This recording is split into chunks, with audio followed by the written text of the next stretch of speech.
Hello, good evening, and welcome, ladies and gentlemen, to another round of entertaining and enthralling racing action in the League Zero Formula Series Season 19, as brought to you on the Premier Sim Racing platform available only on PC, known as iRacing, and proudly presented by INCA Salsa.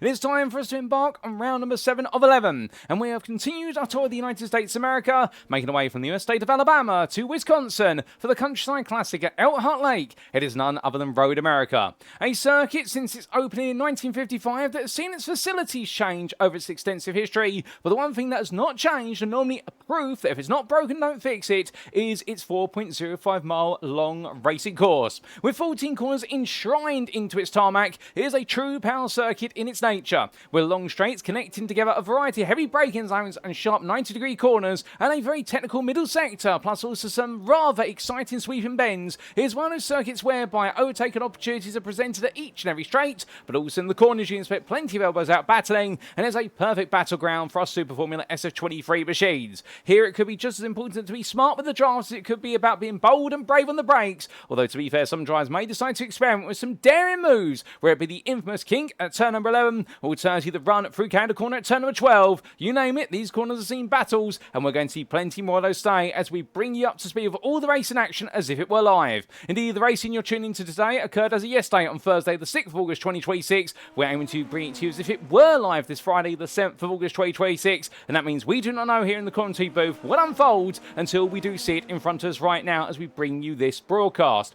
Indeed, we've avoided any potential spoilers, and the practice session in the background is currently ongoing, but very shortly, of course, we'll be giving away to a full schedule.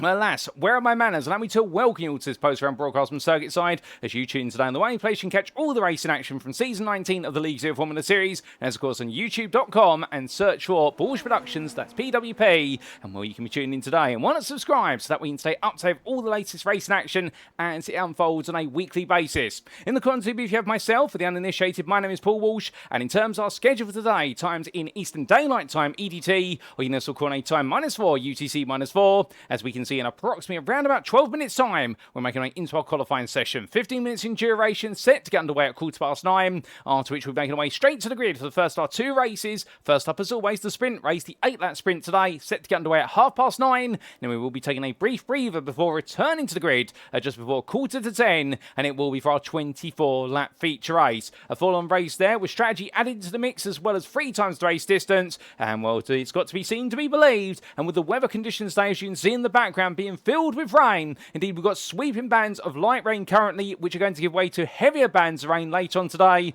Well, that feature race could prove very tricky indeed, but I think the extreme change will be from the outset here, as the drivers try to acclimatise themselves to the climate, and indeed those wet weather conditions, and get the most out of their wet weather tyres. But as we head into this round, of course, it's only appropriate we bring up to speed with the story so far after 6 rounds of racing, and so therefore let's take a small trip back in time and regale with you the tale of the season thus far and what happened last time out at the Barber Motorsports Park.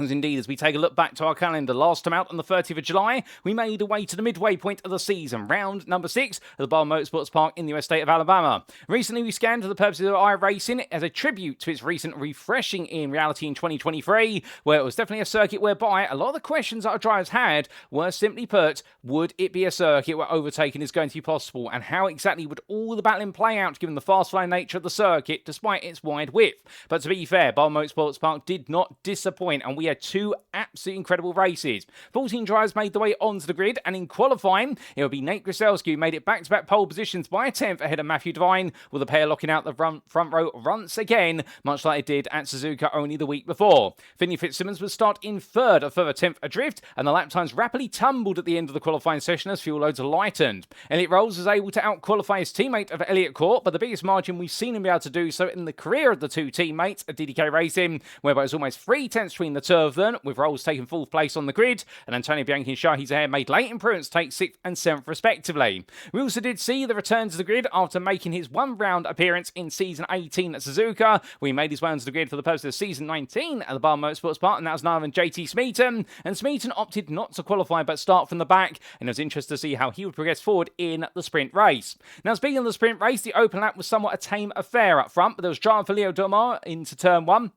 whereby he went straight on and seemed to have damaged his front wing in the process. There was also a major error for Gareth McAllister, which saw him forced to the back of the field, although he would recover to 10th place for the final point. So, as our top 6 got underway, they remained as they qualified over the race distance, and it did seem as though, at least in the sprint race, it was a difficult circuit to overtake at, due to the flow of the circuit and the effects of following another car on front-end downforce. Although, conversely, Chase Mayer, who dispatched the hare on lap number 7 for 7th place, well, in fact, it was the open lap he was able to do that. Let's get ourselves corrected there. He found himself drawn into a three-way battle with Shahi Zahir and JT Smeaton, and Smeaton was eventually able to pass both Chase Mayer and Shahi Zahir by the end of lap number 5 for 7th place, and then on lap number 6 he would go for 6th place off of Mayer, and he would hold on to it to the finish. So Smeaton at least proved you could overtake at Barber Motorsports Park, but you did have to have a bit of a pace advantage and also be a bit daring on the brakes and through the corners, and good as me did that man now to cut up the inside of some of the more wider and elongated sweeping bends. But come the checkered flag, it was Nate Grucelski who took victory, converting pole to victory.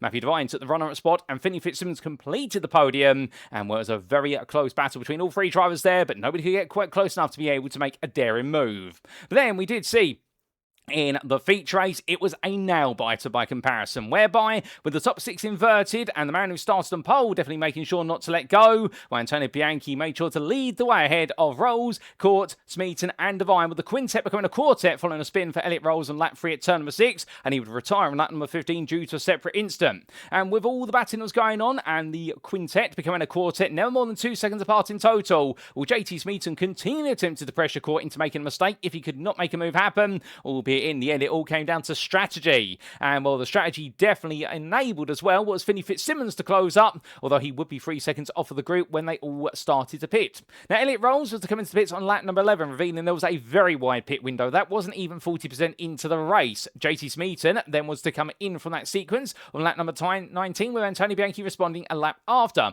Smeaton's undercut wouldn't work, and so he had to get the job done on the circuit, passing through turns 14 and 16 on lap number 20. Then we did see Matthew Davine pit on lap 24, emerging between Smeaton and Bianchi, and Elliot Cawte was due to pit on lap 25, carrying so much speed into the pit lane entry. However, they ran wide, went to the barrier, and it was all over for Elliot Cawte when he was looking to be the ultimate overcut strategy. So Sonny would have gone from 5 drivers competing for the win, it came down to 4, then came down to 3, or did it really? Because Finley Fitzsimmons tried to get himself back into the mix, but unfortunately, despite going 26 laps before his pit stop, he emerged behind the entire group and had lost some time by going for the extreme overcut strategy. And it meant in the final 8 laps, the order would be JT Smeaton leading ahead of Matthew Davine, with Antonio Bianchi and Finley Fitzsimmons completing that top 4, and Smeaton and Davine would gradually break away, with Davine putting some pressure on Smeaton, but never quite able to find a way past. And meanwhile, in the battle for 3rd place, it'd be Antonio Bianchi and Finley Fitzsimmons, and Bianchi seemed all set to take that spot on the podium, and to a huge error on the final corner of the final lap, saw him lose the rear end of his car, and in the process collect Finley Fitzsimmons, who was fast approaching, and the two of them ended up in disarray. So when we did see the checkered flag fall, it was JT Smeaton who took the victory, an incredible win, taking that win by 1 second versus Matthew Davine. But who exactly would finish in 3rd? Would it be Shahi Zahir, a completely unexpected promotion to 3rd place, as he picked up the pieces left out of the final quarter by Antonio Bianchi and Finley Fitzsimmons, and indeed handed 3rd place, you could say, on a silver platter by only 100 metres distance to the finish line. You could not make the story up. And that brings us very nicely into round number 7 today here at the Road America. And of course, we're racing at its full course. And well, after this, we'll be going from the United States America to Italy, back to European continent, which is where we'll stay for the rest of the season, with an Italian doubleheader giving way to a trip to Portugal and a trip to the United Kingdom for the Silverstone circuit to wrap up. But next on the cards will be Mugello after Road America.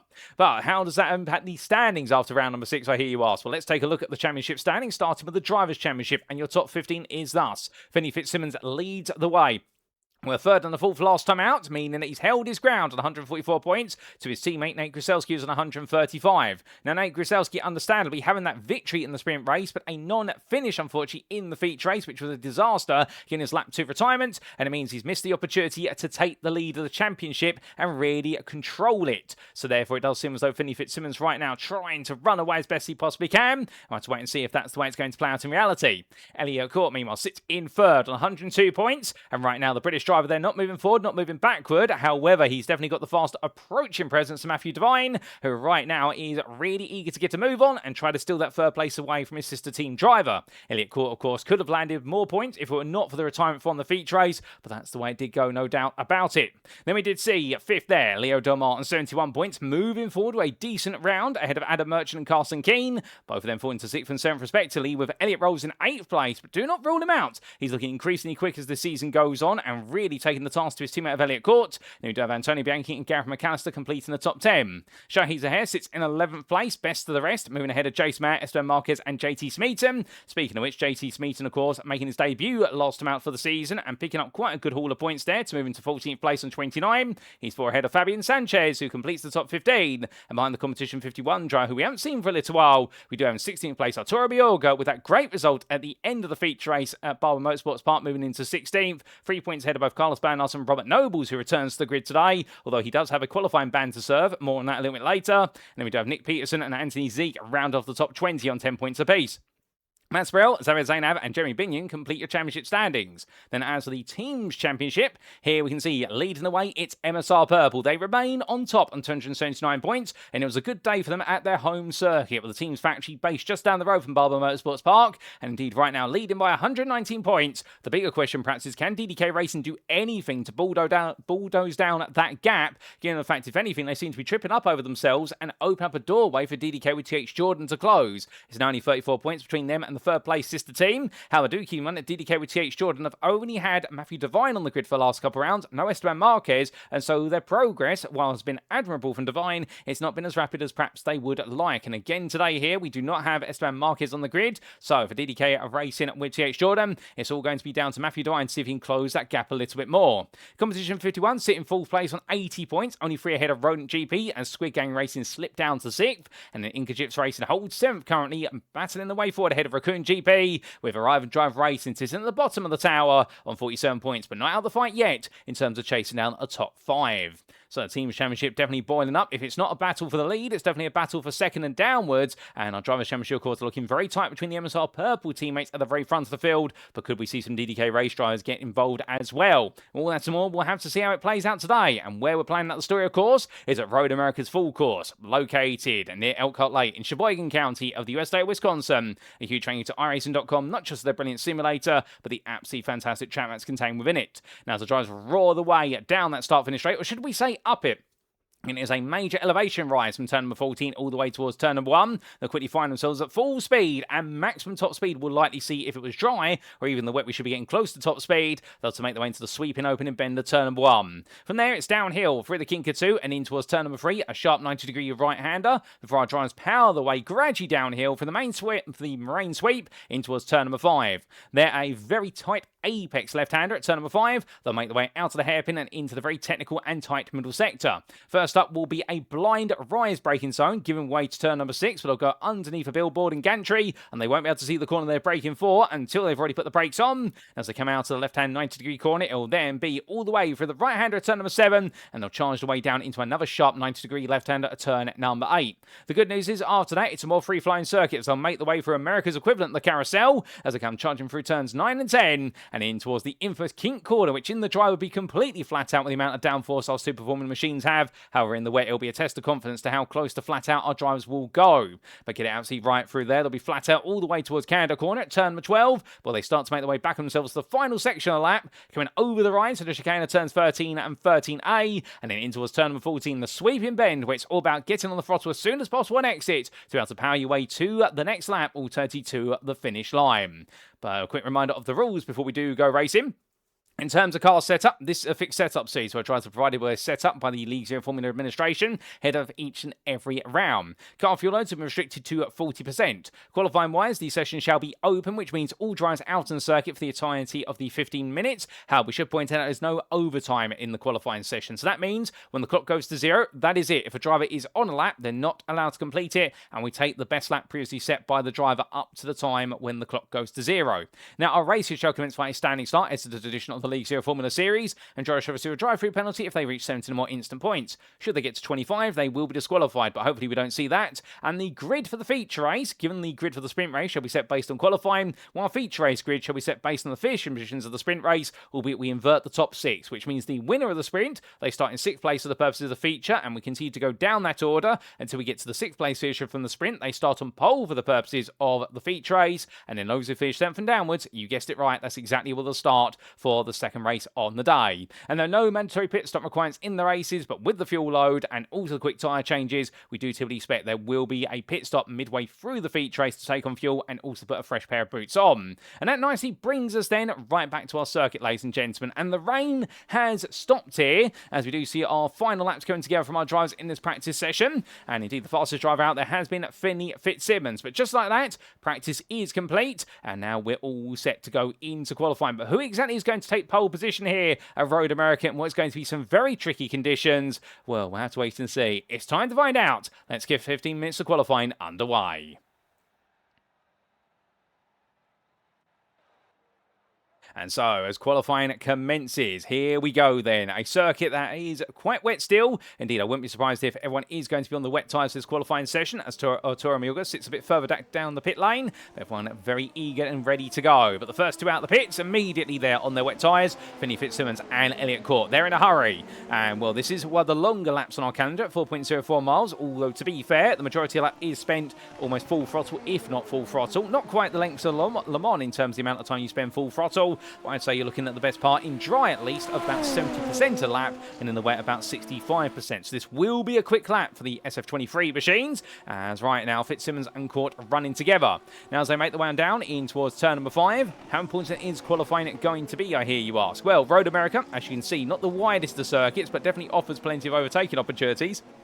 And so therefore, it is going to be one of those circuits whereby if you qualify well, you're going to be happy, but also wary of the fact you will be under pressure. But conversely, if you don't qualify too well, you can make up ground over the course of the race distance.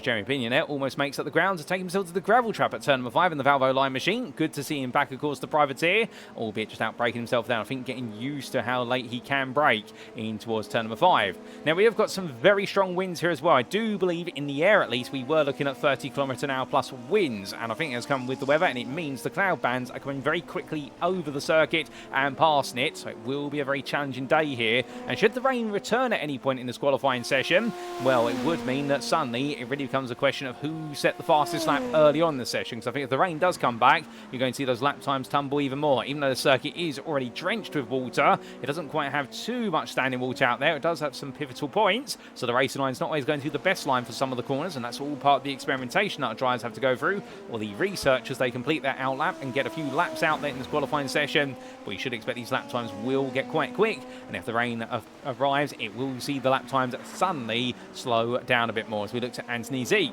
Now, with regards to this qualifying session, one of the things to note is the fact that we do have what is a qualifying ban in effect for Robert Nobles. Now, that qualifying ban for Nobles applies because he has missed the last few rounds. He did receive it in round number 3 for an instant with Shahi Zahair in the feature race at turn number 13. And so because he has missed rounds 4 through to 6, that ban has stayed in effect. And now he's going to have to serve that penalty with Robert Nobles. So you get to see him out there in the races, but you won't get to see him out there in this qualifying session. And we do have Antonio Bianchi opt-in to stay in the pit lane. And I do believe, as he double-check in with race control, well, I do believe that may be the consideration there, given the incident that occurred between him and also Finley Fitzsimmons right at the end of the feature race last time out at Barber Motorsports Park. I think he may be paying penance for that. But as all the drivers carrying on, meanwhile, with the two Xavier Zainab and the very colourful livery there, making his way down in number 12. And, well, of course, one of the things about these changeable conditions is it can lead to drivers who aren't normally the quickest in the SF23 machine, suddenly putting together some rather strong race results, because these races become just as much about survival as they do about raw pace, and consistency can take you a very long way, and that's going to be the thought process for so many drivers here, is how consistent can they be? Well, to be fair, if you want someone who is building a bit of a consistent streak, you'd have to look to Nate Grucelski. He's taken 3 wins so far this season, and right now it's definitely having the more consistent season, some would say, compared to Finley Fitzsimmons, although it does seem as though both drivers are hitting a point where it's an attritional championship rather than a championship that's going to run on raw pace, given And both Grucelski and Fitzsimmons have had their highs, and they've also had some huge lows over the course of what have been 6 rounds so far. And here in round number 7 today, as we really embark into the second half of the season, crossing that midway point, well, right now mistakes cannot be afforded for much longer. We do have a drop score this season for 1 round. However, that is not going to make the difference necessarily if drivers continue to make mistakes as well as have all their successes. But as Finley Fitzsimmons heads across that timeline, well, he's going to the first try to get a benchmark lap on the board at 52.247. There's going to be more time out because the rain's not due to come back as of yet. We believe it's due to come back in the feature race and maybe also to a degree in the sprint race, but we will see, and it'll be picked up by cameras, of course. But as more time's coming on in, well, right now we also look down to Carson Keane, and well, good to see him back on the grid once again, the number 99 driver who has been a bit of a shining star over the course of this season, making his debut here in season 19 of the League Zero Formula Series presented by INCA Salsa. Currently at 55.884, so that puts him 3.5 seconds off the overall pole time set by Fitzsimmons, but understandably there's more to be found. I think he's built himself up very gradually, and that could be the big point here for a lot of drivers. You take it easy at first, get lap times on the board, build the confidence, and we expect that circuit to gradually dry and reward you with more pace. And that's one of the hard things as well in a qualifying session such as this, because we don't have any rain falling. It means the surface water is not being topped up. Yes, we only have a grand total of 16 cars here, of which 14 of them are in the qualifying session and therefore displacing water and warming the circuit up. But you would imagine we're not going to have a very prominent dry line appear, but we will have a slightly less wet line that is going to appear, while drivers have spent most of the time trying to dissipate water with those wet tyres and heating the circuit at that point. So therefore, you would imagine that towards the end of this qualifying session, you are going to see that line really does become the line you need to be on in order to gain a bit more time. If rain was falling, it would be topped back up and it would neutralise the drying effect of having cars out there and just a natural is boiling away of water. And if you are a scientific person, you may be aware of a thing called the Maxwell distribution, and that's why, despite the fact that the boiling point of water is 100 degrees centigrade or Celsius, what you do find is that actually water does boil well below that temperature, but it is a much smaller portion of the overall surface water, and that's why gradually over time you do see puddles dissipate, even though in theory you wouldn't expect them to do so, given the fact that you're never going to see a puddle reach boiling point when it's just simply sat out there on a piece of tarmac. But naturally that water does gradually evaporate away. But as we do see Gareth McAllister making what was a bit of a ham sandwich there out of what was a scientific corner at carousel, well, gets it together there, but big twitchy rear end for the INCA Chips Racing driver, but just about keeps it together there, and well done to him for doing so as he tries to push on here.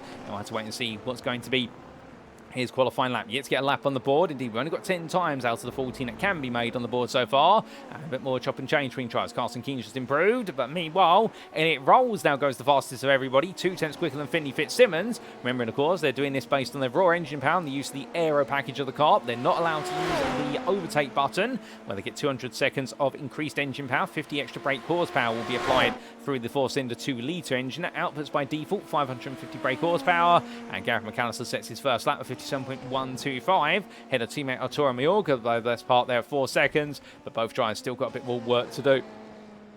Excuse me. And as the drivers continue the way on forward, well, we'll very shortly get an on-board lap with one of our drivers. I do believe we will be getting an on-board lap with... Oh, hold up a second. What's happened to Anthony Zeke? He's gone around coming out the final corner. That's not gone right at all there for Zeke. And, well, unfortunately, he's found himself almost to the barrier. I think he has got away with it. But I think he's going to be making his way into the pit lane there. I suspect the team will take a look at the car, potentially do a front wing replacement if it has picked up any damage, and also change all 4 tyres. Although he won't be wanting to put any fuel in that car, given the fixed fuel tank that we do have. The whole aim of the game typically is to try and burn the fuel out the car rather than put it back in the qualifying session. You want the lightest possible car to get the quickest possible lap time. Of course, less fuel on a straight, you are going to be picking up more speed. But as Finley Fitzsimmons makes his way onwards, well, let's ride aboard with the championship leader as he takes us around for a flying lap here of Road America in the wet.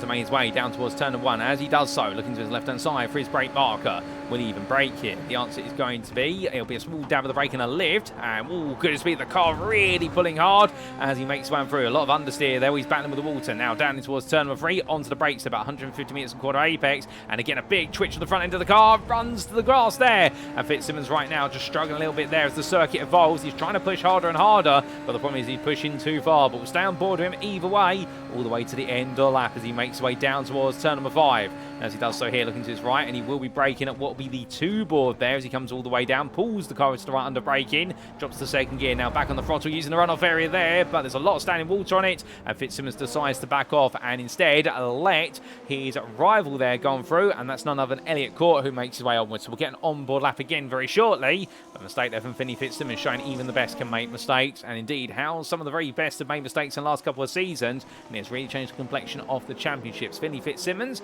in terms of how he rates up there in terms of some of our best drivers, he's a 3-time champion, and understandably season 18 in the Drivers' Championship, where it was a close contest in the end, but it did go the way of Jaden Callaway, who took the 5th title, and in the end Finley Fitzsimmons not quite able to make it into the top 3. It was Jaden Callaway ahead of Elliot Cawte and Adam Merchant. But Finley Fitzsimmons, of course, had his highs, he had his low last season. He's trying to have a high and try to go for 4 titles, as he'll be trying to follow in the footsteps of Jaden Callaway, who became the joint best overall champion in the series, matching the 5 times titles Raymond Ray Aguilar, who did make a brief appearance on the grid as of season 18 as well. But as Elliot Cawte makes his way around, right now he tries to go a bit quicker. Elliot Rolls is the fastest out there, and well, Elliot Rolls here really coming on strong at the midway point of the season. And could we be seeing a late charge in the championship for the DDK Racing? Typically we like to refer to him as the number 2 driver, because when he has gone head to head versus his teammate of Cawte, the 2 Elliots, where it's typically been Cawte who's been quicker than Rolls, but it does seem as though Rolls right now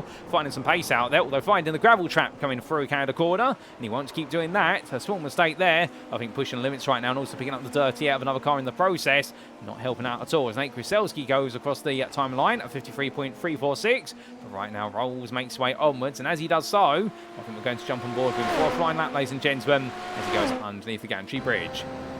So here we go then with Elliot Rolls, the Scotsman for DDK Racing, as he heads in towards turn number 1. As he does so, full throttle course all the way down. The car constantly twitching from side to side. That's how sensitive it is as he makes his way into the corner. Goes deep there, avoiding the puddle on the inside apex. Now going down towards turn number 3. Onto the brakes he goes then, braking at around about 125 metres from corner apex, letting the car roll deep, just about keeps it together there within track limit. Albeit has to take a lot of the exit curve to do so here, and I think Rolls is getting more and more confident as this circuit is gradually forming a bit of a drier line, but the problem is now it's overconfidence versus the right amount of it. As he comes down towards turn number 5 here, braking at the 2 board, coming all the way down the gearbox, tight entry there, holding 2nd gear as we've had, I believe, the car there of Sarah now take a trip to the gravel, and now in towards turn number 6 he goes. As he does so, Rolls there, fighting the steering every step of the way. Lovely line, now into turn number 7. Here it's normally lift and coast in the dry, will be the same in the wet. And as he makes his way down towards turn number 8, and brings the car over to the inside there to avoid the puddle on the outside on the braking, and he's been very wary of the standing water. But exiting turn number 8, now into the carousel as he picks up gravel on his tyres there, where somebody's gone off earlier on. That's not going to help with grip levels. He holds the outer line there at the carousel until he gets to turn number 10, then starts to tuck it back in, and that's all about avoiding the water and carrying speed. Now into the kink as he comes through turn number 11, a small lift slightly, but otherwise pushing the car through the corner, and now up towards turn number 12 at Canada corner. As he does so, making his way in towards the braking zone here for a corner that called him out on the previous lap. Braking at the freeboard, 150 metres from corner apex, down to 2nd gear. Gets the car stopped very nicely, keeps 2 wheels within the racing line, and therefore he's going to be able to avoid slipping loose. But coming through turn 13, it was 13A, and now over to the left-hand side here, braking at the bump in the road to turn 14, all the way down to 3rd gear. As he does so, Rolls making his way to the line, making sure not to touch the exit curve there through fear of sending the car wayward, like we saw earlier on for none other than Anti-Zeke. And as we do see Rolls coming to line, isn't it improving? Is it a 51? No, it's not. In the end, it is a second line, his previous best. I think he lost all that time at what was turn 3 in particular. We did run very deep there, albeit he had a very good middle sector. So it's a 51 out there for Rolls if he can deliver it. But we're right towards the delivery end now in this qualifying session, given the fact that the lap times are just shy of 2 minutes. There's much time to go, as we do see Anti-Zeke making his way down towards turn number 1, and as he does so at 53.987 is now what he's been able to achieve. And the number 15 driver here improving, and he's got one last chance to improve here. Indeed, all our drivers will be going on to their final laps very shortly if they're not already onto them. And is anybody else going to improve? Gareth McAllister finds a bit more time, puts himself 4 attempts off of Jace Mayer, who's the man we're referring to here, and Mayer and Zeke together. And we do see Mayer on his way on through. In terms of the liveries, very similar liveries on the car. But Mayer right now keeping it very smooth together as he makes his way on through turns 9 and 10. He's currently 12, but he did have some late improvements, of course, at Barber Motorsports Park in the dry. And can he achieve similar here in the wet today? We will have to see. Of course, a reminder, we have 14 drivers for the second times, but Antonio Bianchi and Robert Nobles not qualifying, given their qualifying bans for previous incidents. So therefore, we do have 16 drivers here who will see go to the grid. As meanwhile, Jace Mann goes to the gravel there at Canada Corner, and by running wide, that's going to invalidate the lap, and that is going to be the last lap he's going to get, with no overtime in this qualifying session and left 1.5 minutes to go. But as we do look to Elliot Cawte, will currently be elbowed back down to 4th place by Shahi Zahair, who's gone 3rd fastest, 8/10 faster, but Elliot Cawte responds at 52.444 there, and Shahi's ahead right now. Well, to be fair to him, if he starts in the second row, I think he'll be very happy, as Matthew Davine improves to 52.659. He's the best part now, 1.7 tenths behind Zahair, and it's only a further 2 tenths to Nate Grucelski in 6th, and, well, Finley Fitzsimmons' best lap of his has put him in 2nd place so far, as Leo Del Mar has improved, but right now Shahi Zahair seeing if he improve one more time, but he is catching up to Artur Mayorga there through the kink. He's going to pick up quite a bit of an overspeed here as he makes his way down towards Canada Corner. Mayorga steps aside there, seeing the fast charge and arrive and drive driver truly arrive in his rearview mirrors, and onto the brakes here he goes, but Zahair carries a lot of speed, but to be fair, lovely line from Zahair, and well, and he goes round, he loses it at Canada Corner, and for Shahi Zahair, what I was about to say, he was going purple in the middle sector, as was Matthew Davine before Matthew Davine aborted his final lap, and Zeke goes wide there at turn number 1, and we understand a few drivers getting it wrong here, and the lap is definitely getting quicker. Right at the end is where you need to be on your final lap. And your best lap, Jeremy Binion heads towards the timeline, will be easy on an out lap, so he won't be improving. And well, right now, I don't think many drivers are going to be improving out there. Elliot Rolls won't have enough time to improve. He's currently a pole sitter, and Arturo Mayorga's not going to make it to the checkered flag line on his final lap. So it's qualifying complete, ladies and gentlemen, and it is Elliot Rolls who is going to take pole position. His maiden pole of the season in qualifying, ahead of Finley Fitzsimmons, and Elliot Cawte and Shahi Zahair will be on row number 2. Indeed, what a very different qualifying session it has been. But of course, that's only worth a very small amount of points, if that. Whereas meanwhile, the race is where all the points are made and lost. And here we go to the grid then for our sprint race as the rain returns. But how do they line up?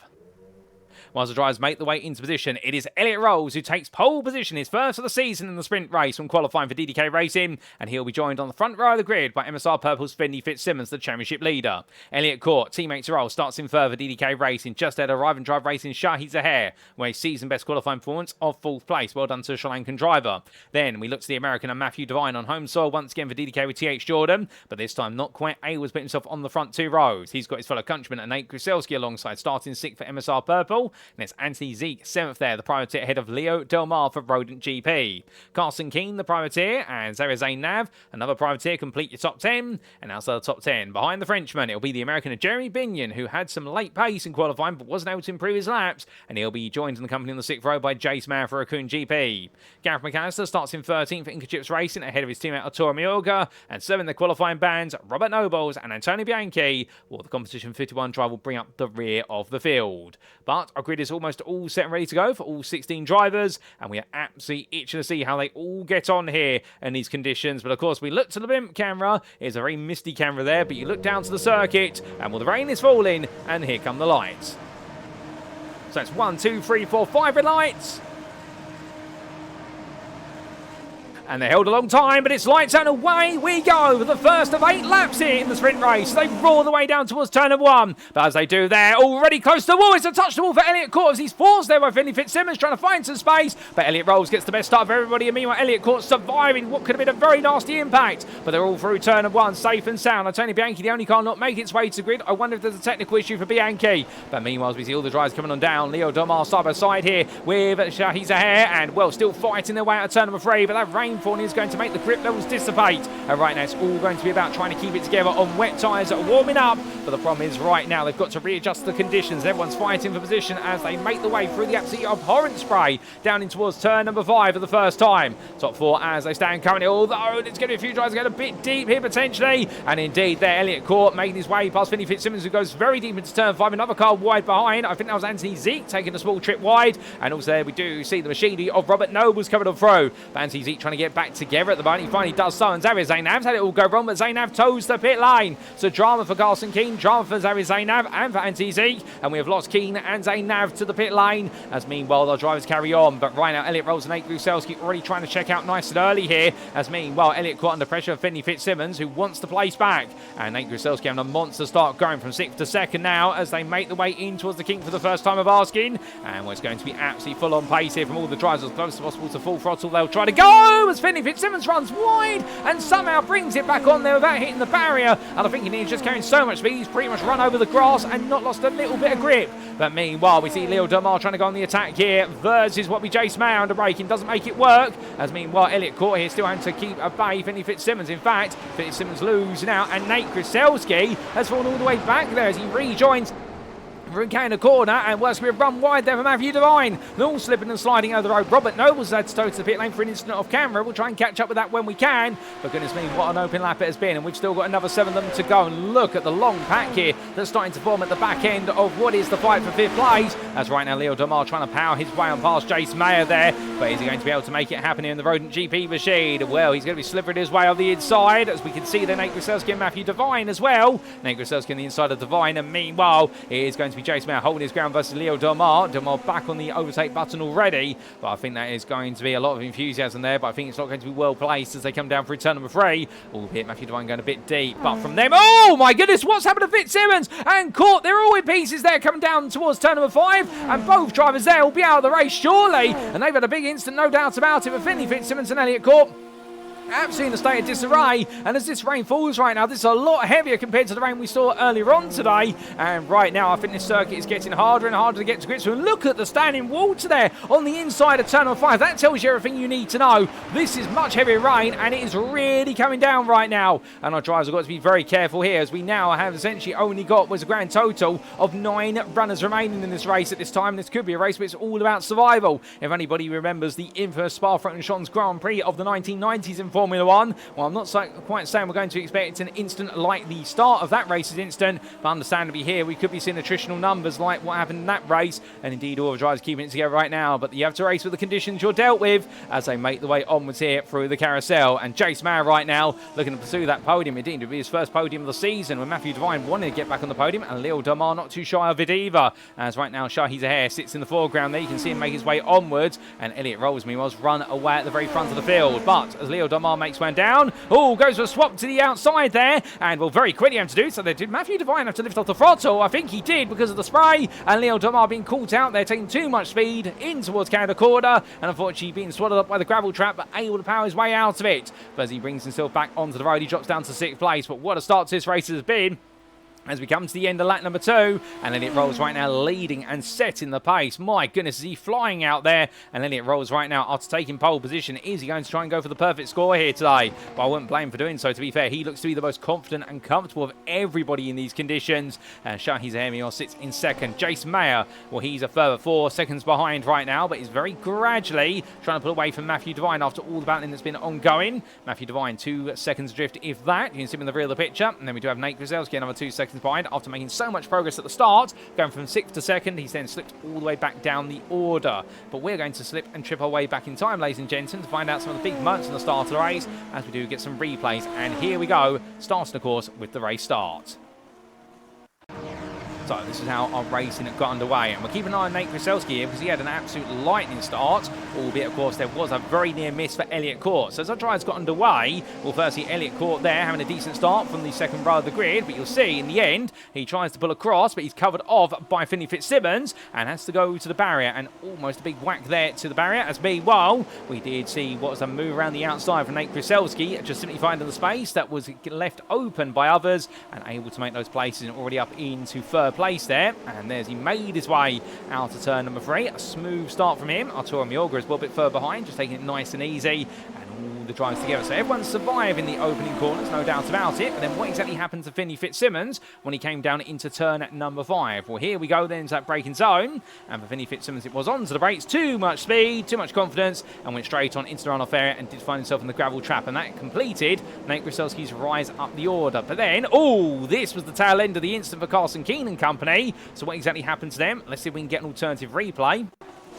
And it was, here's one of our other cameras that picked up. So Carson Keane batting there with one of our drivers. I think that was Anthony Zeke he was fighting with, an Indian. Zeke went wide, and Zared Zainab just came barreling into the seed of the situation, and Zainab getting it all sorts of wrong there, and Anthony Zeke able to rejoin. Meanwhile, not quite so there for Keane or Zainab. This is what it looked like from board Zainab's perspective as he made his way on down, and as he did so, well, we are right on board here with the roll bar camera, and coming in, and well, unfortunately carrying too much speed, being caught out by the water, plus also though, what was there? None other than the spray. And, well, unfortunately, seeing his race end in arrears as it did for none other than Carson Keane. But we also had difficulty of Jeremy Binion, and this is what happened to Binion on the open lap.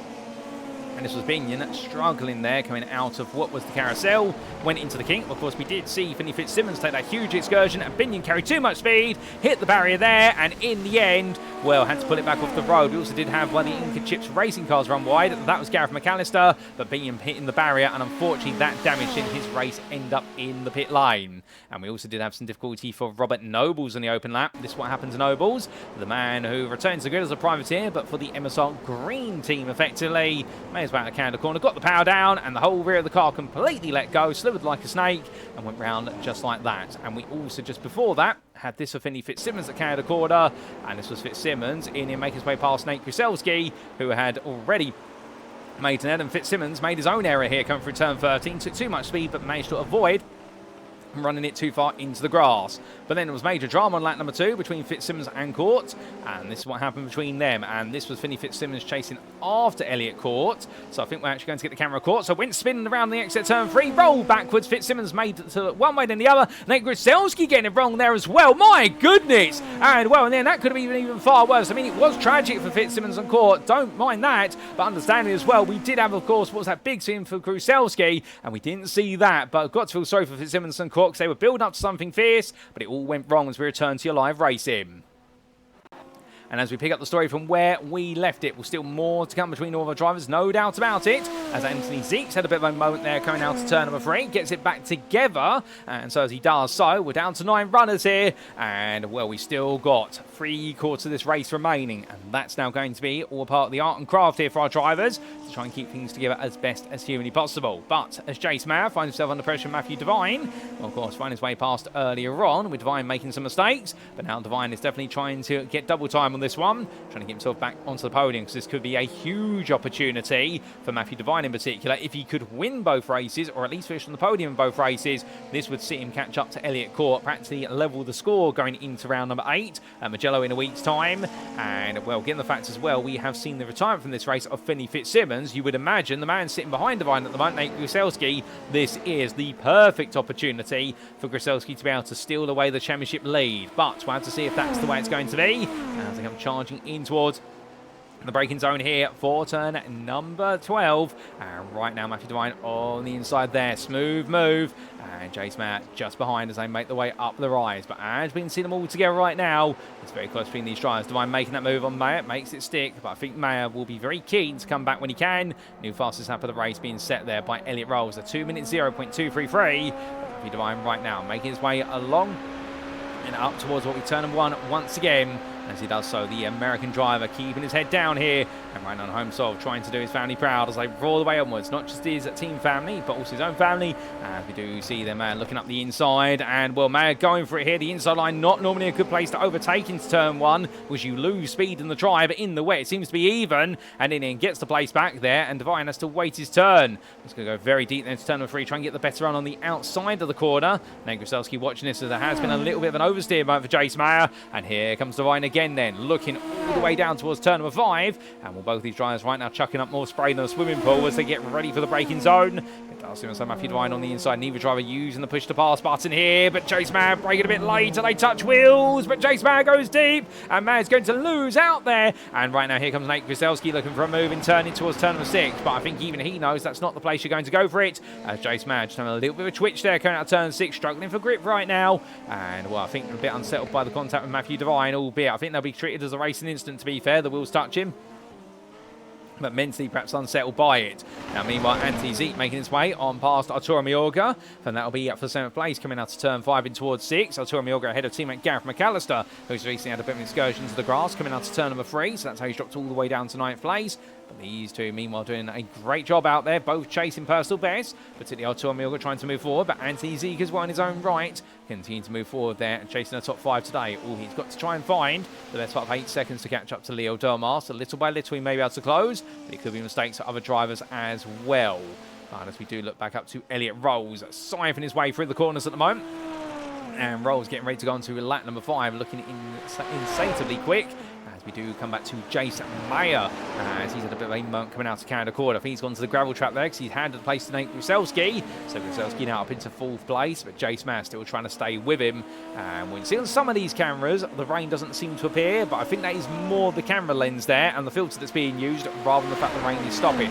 We do look out our commentator booth window at the moment, and the clouds are absolutely bleak for miles around the circuit at the moment. So I think we're going to be seeing rain all the way through this race, and I wouldn't be surprised if we're going to be seeing even more rain for the purposes of the feature. That 24-lap race, well, that is definitely going to be a very tough race for our drivers, and that could be a race where it really is going to be about the survival of the fittest in the wet. But Jace Mayer staying as close as he possibly can right now. We're right on board here, and well, this is just to the right of the driver's position inside the cockpit, so this gives you a really good approximation of what the driver is seeing. And that spray right now, that is just an absolute vortex of blindness that Jace Mayer is driving into, chasing after Nate Grucelski. Right now looking one way, then the other, but breaks himself into the corner and clips through Grucelski's car. And well, as the front wing still attached there, and is Grucelski's car still in a decent state on the rear? We'll have to wait and find out as they make their way over the rise. And he's missing his front wing right now as Jace Mayer. Nate Grucelski, I think, is just keeping it together, but both drivers there picking up some damage as a result of a bit of late braking for Mayer. And well, Grucelski be hoping it's not damage to the rear axle, because if it is, that could be his race to the pits.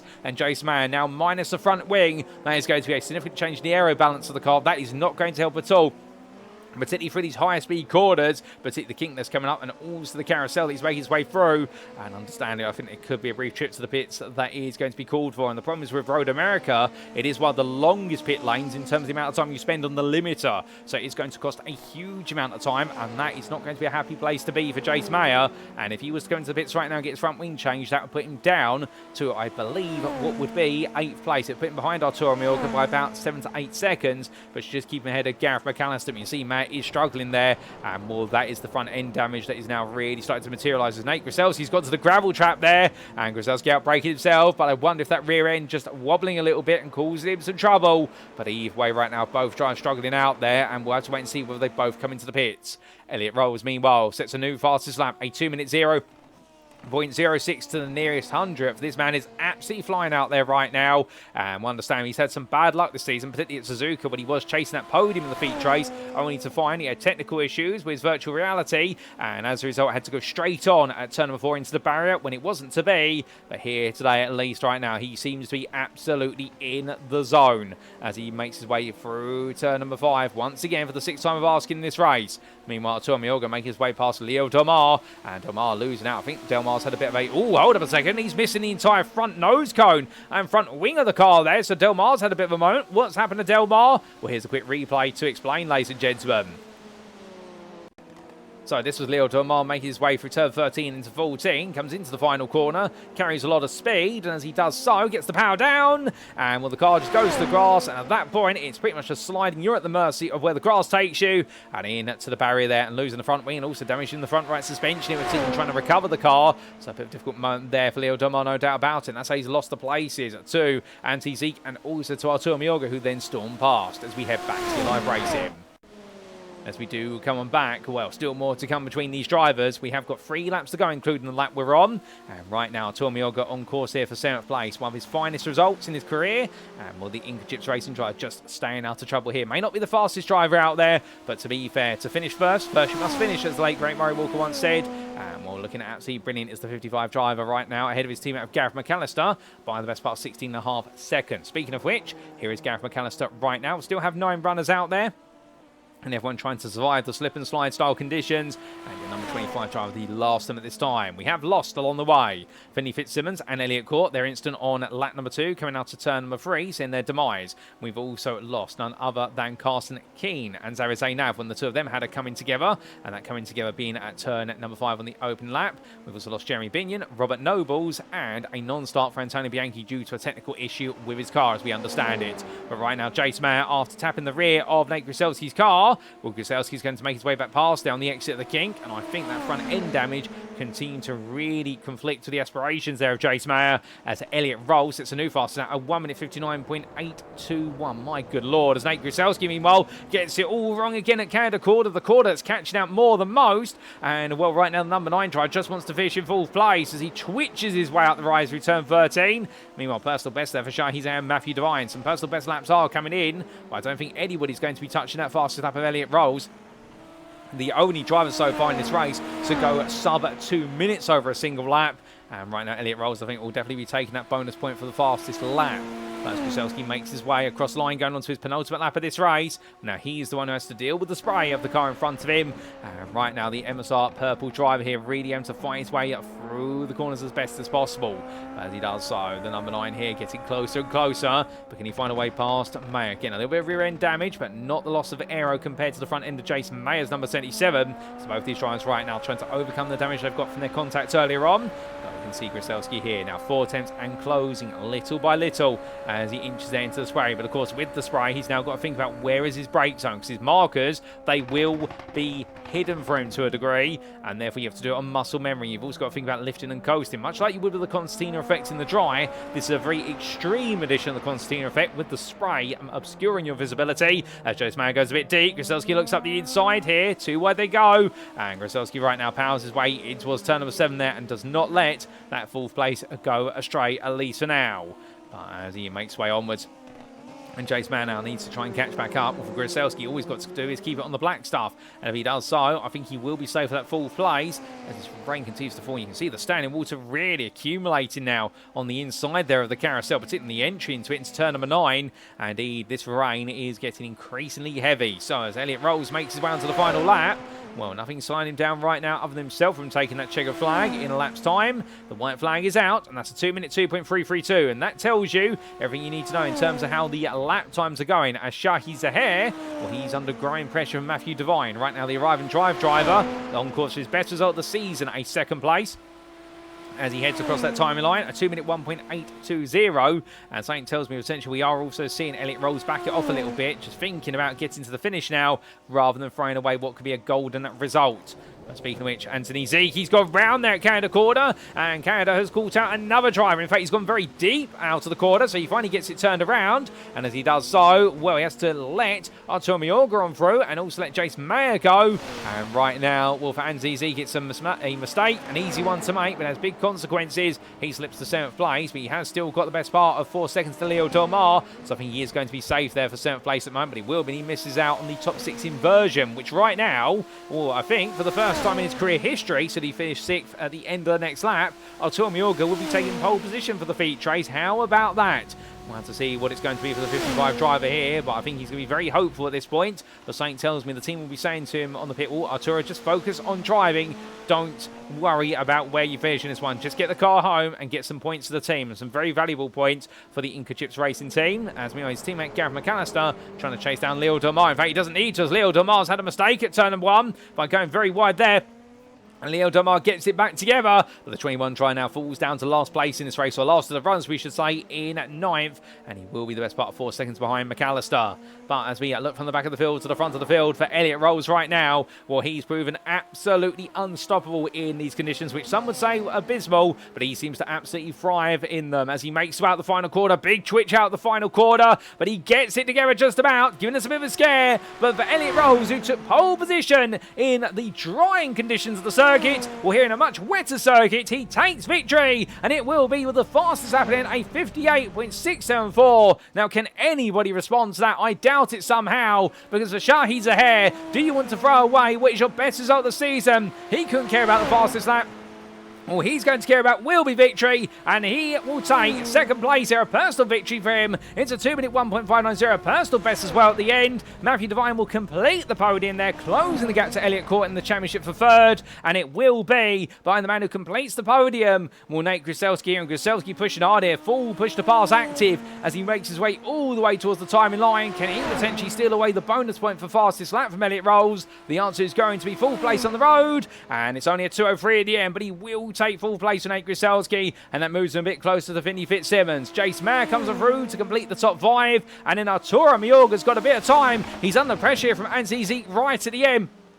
And all Mielga's got to do right now is keep it together and power his way to the finish. Fancy Zeke here will most likely have the overtake on, so as they make the way over the rise, will it be Mielga? Will he take his first feature race pole position with a 6th place finish, or will Zeke steal it away? It's going to be Mielga taking 6th place, and Fancy Zeke has to settle for 7th. He will start where he's finished in this race for the feature, and Gareth McAllister will bring on home 8th place in the end. The second of the 2 INCA Chips drivers in 8th, and then Leo Dormar will be last finish this race, taking home 9th place, minus almost the entire front nose cone and front wing. And in the end, Leo Dormar with a sad 9th place finish, not what he wanted, but still gets the fish and brings home some valuable points. But what a race, ladies and gents, my goodness. And well, as we now do head into the brief warm-up period in preparation for race number 2, well, we still do have plenty more rain falling in here. And just to remind you, we've got coming up next what is our 24-lap feature race, and something tells me with the rain falling and the pace as well of the laps, we might be seeing that race go to the 45 minutes of time that's available rather than the full 24 laps, but we will keep you advised of that.